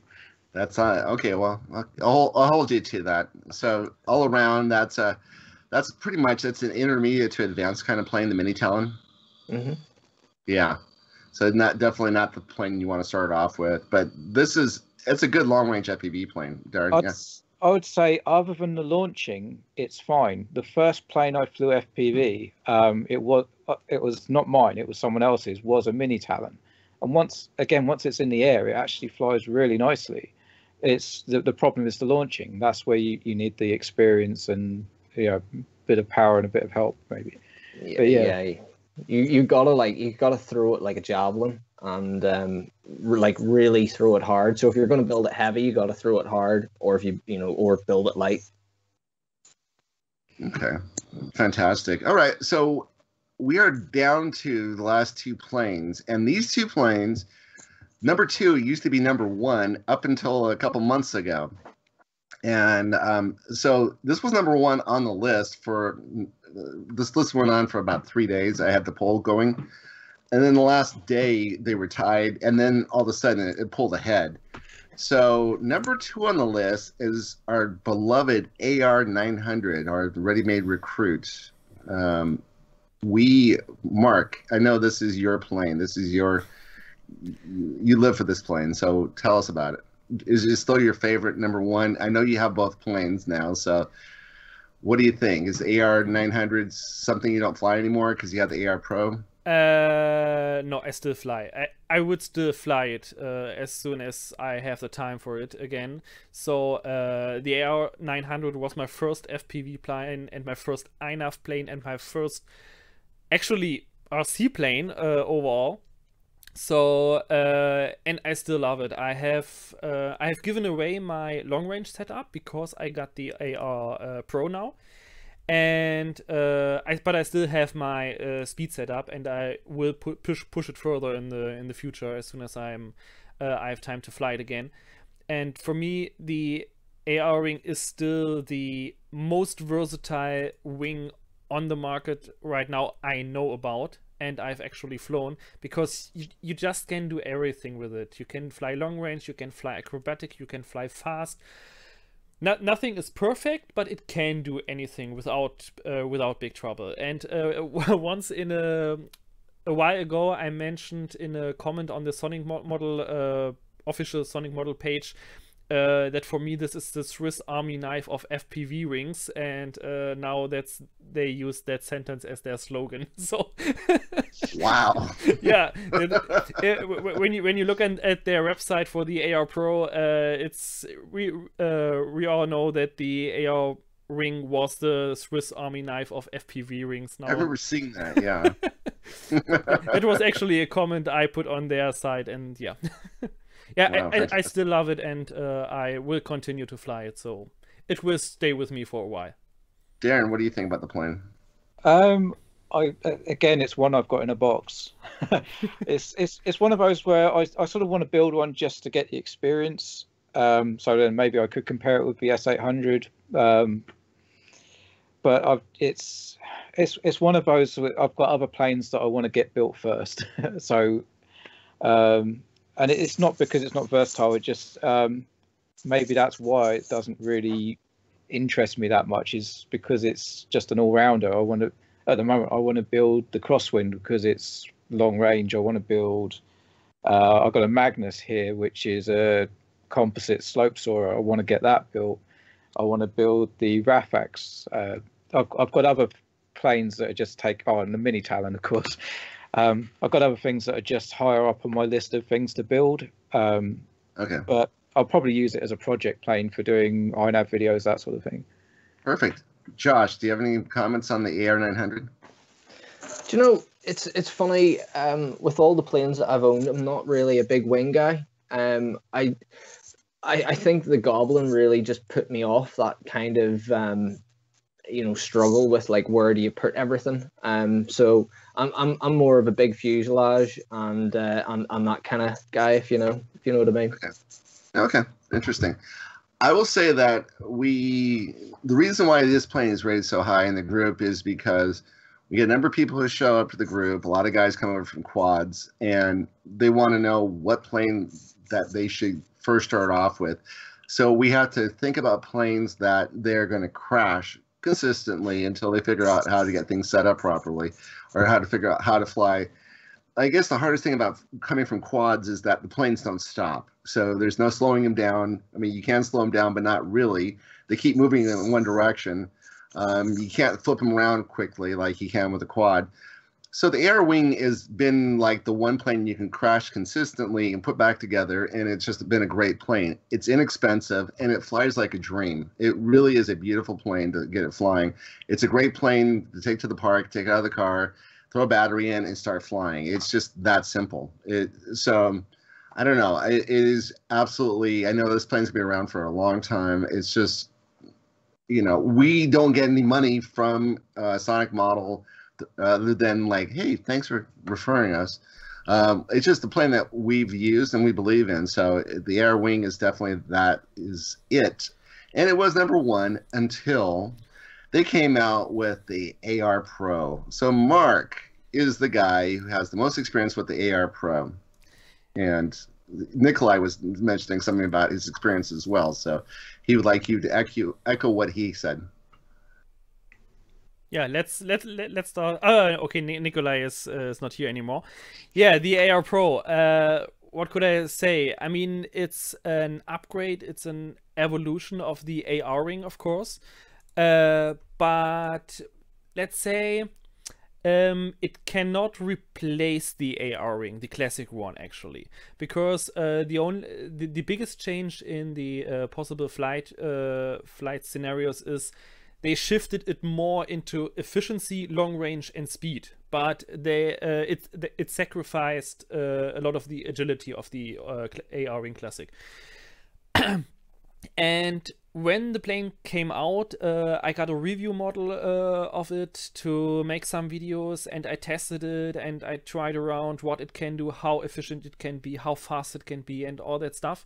And at the beginning, I had the opinion, because it's called the AR Wing Pro, it's more for experienced pilots, but I really have to revise that opinion after flying a while and after helping other people and see how they fly it.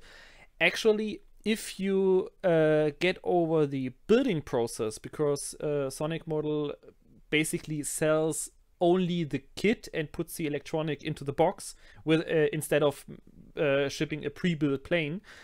So you have to do some DIY, you have to glue in the carbon spars, the push rods, the servos and everything. But if you get over that, the AR Pro is actually a really, really good beginner plane. It's so easy to launch. It's very forgiving in flight. It can stall a little bit more violent than the old AR Ring, that's true, but you can easily catch it with a altitude loss maybe of 20 meters or so. So yeah, I really like the AR Wing Pro, and I'm even impressed how other people fly with it. I mean, I just recently posted a video in the group of a guy who put, how much was it? I think 22,000 milliamp hours of lithium ion batteries in there. It was 1.2 kilograms of pure battery. So only his battery was heavier than my AR Wing Pro when I fly with LiPo. So, and it still launched straight away. It was badly tuned, but it flew actually. So yeah, I'm really impressed what that plane can do. Oh, okay. So this is, yeah. So this is the all-around. This was the plane of the year last year, I think. It kind of like, what was interesting was that when this plane came out, you know, there's a number of planes that came out last year, and a lot of them were kind of questionable. Airloader comes to mind, but you know, I'm not really going to say anything about that. Everyone's laughing in the background. But the reality is that when we saw this plane come out, and you watch things as they come out and see how they take off, this plane came out and sold out its first batch in one day. So that's how much people like that. And that was during the time of COVID and people not having steady income and whatever else. People still found money for the plane. And that's how strong this hobby is. It's growing. If you think that the hobby's getting smaller, we're in the segment that's expanding right now. And so, and this is an exciting plane. And it seems like people love this plane. And I'm very excited to see quality planes like this come out. I know, and it might be so good that Darren might actually build one someday, right after his AR wing. So in 2 or 3 years. It'll stay in the box for that long. I don't know. With the Pro, I really like the way it looks. I love the smooth flowing lines on it. I think that it looks absolutely fantastic. I do think they missed out with the wing connectors. And I know there's a few people that disagree with that, but they say, oh, use the ones in the fuselage, but they put hatches in the wings, but they don't really allow enough connections for a modern setup. So that's the only thing I think that lets it down.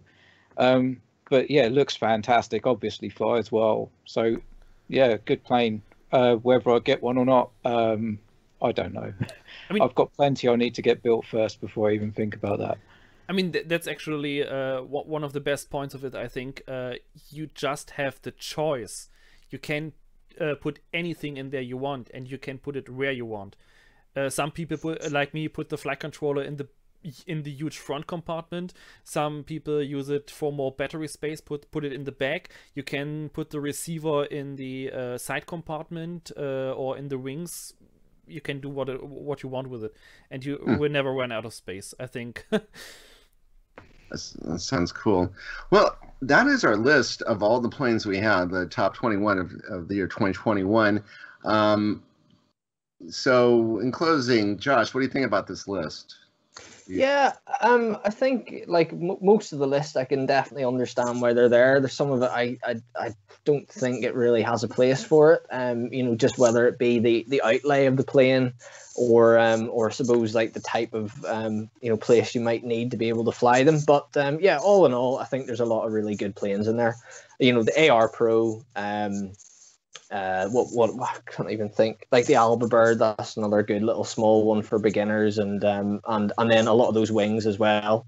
I think you could probably find something really good in there. But the likes of the the Sky Hunter 1800, the Mini Crosswind, the Mini Drac, all that kind of stuff, I don't think it's really sort of a starter plane as such. No, not a starter plane at all. But it's what it is showing what the interest level is across the group.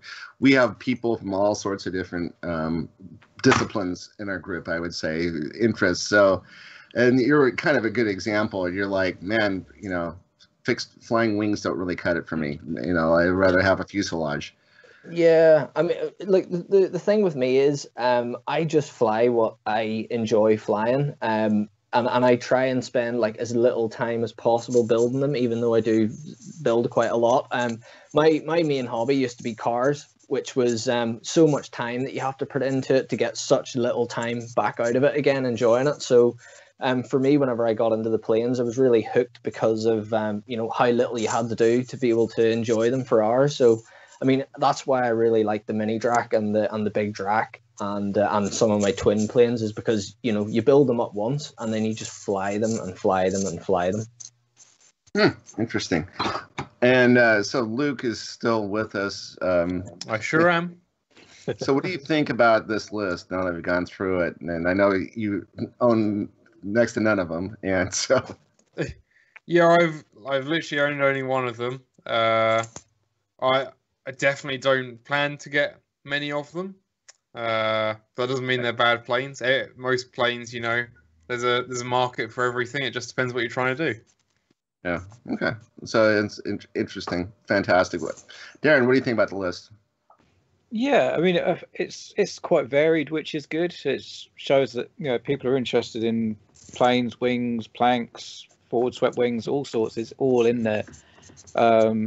Different disciplines, whether it's going fast, long range, everything seems to be covered. So it's quite a nice varied list.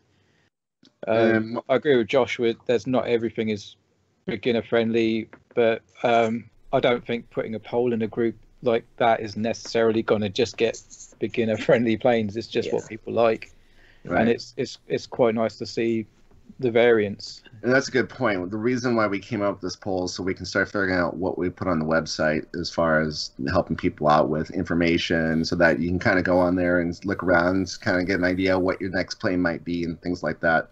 So a lot of great planes there. Mark, you have anything to say about this list before we call it a day? Yeah, I mean, the list is pretty, yeah, how can I say it? It's interesting. Like Darren said already, there's a lot of stuff in there, a lot of different planes. Most of the planes I wouldn't buy for myself. There are some things very interesting, like the Alba Bird or the Sky Hunter, that are already on my wish list for the future. And but I can for that plane or for these planes I already know. Like, I have flown them or I've seen a lot of videos about them. I can agree also with the ranking. So, yeah. Yeah, I also say that one of the things is that you have to kind of get a couple planes, even if you come from line of sight. I think Josh came from line of sight. Did you come from line of sight background? Yeah, I used to fly 3D helicopters, but I flew them like airplanes. So I didn't fly like any sort of like actual 3D stunt flying, but I do enjoy line of sight, and to be honest, like a bit of a curveball. I think some of the planes that I've enjoyed flying the most this year have actually been scale models with FPV cockpits. You just put the goggles on and you just are like, wow, it just gives you that sensation of flying, I guess. But yeah. Yeah, I was actually just going to mention that. It's a shame that a little cub or something like that wasn't in the list, because that was so cool. Oh, it is. Like, I mean, I've actually converted that to just being a seaplane now, because I live near a lot of lakes, and using it off the lakes is fantastic. And it's like almost heart stopping. Some of the moments whenever you're landing it and everything, but. It is a really good experience. I think the only thing that would make it better is actually having DJI for it. And a working cockpit dashboard. Yeah. Oh, awesome. yeah. So one of the comments we got last week before the poll started was that someone was going to be worried that this is just going to be a long list of flying wings. And so we don't have a long list of flying wings on here. We have a little bit of everything. And that's kind of what's interesting, is when you come over to FPV, then you start flying things differently, and then you start figuring out what you like. And there's a lot of different directions you can go with this hobby. So I think this list is showing that we have a lot of different interests. It's also showing the evolution of the group, because last year it was a lot of fixed wing, flying wings on the list. And now we're starting to branch out into things like the Alba Bird and things like that. So fantastic all-around list. Everyone, thank you so much for doing the poll and taking part in it. And we're going to be asking questions about how you set these planes up in the future. And we'll be putting content together for the website. So that is it for Wing Talk this week, or for this month. We'll be back again the third Sunday of next month. Once again, and Josh, thanks for joining us. And also thanks to Nikolai. Josh, you were fantastic. I relied on you quite a bit for your input, and definitely it was worthwhile. Thanks for adding to this conversation today, and we'll look forward to seeing more of your scale planes in the future. Thank you. Cheers. Okay. Bye, everybody. Bye. Cheers. See ya. Bye all. See you. Bye, everyone.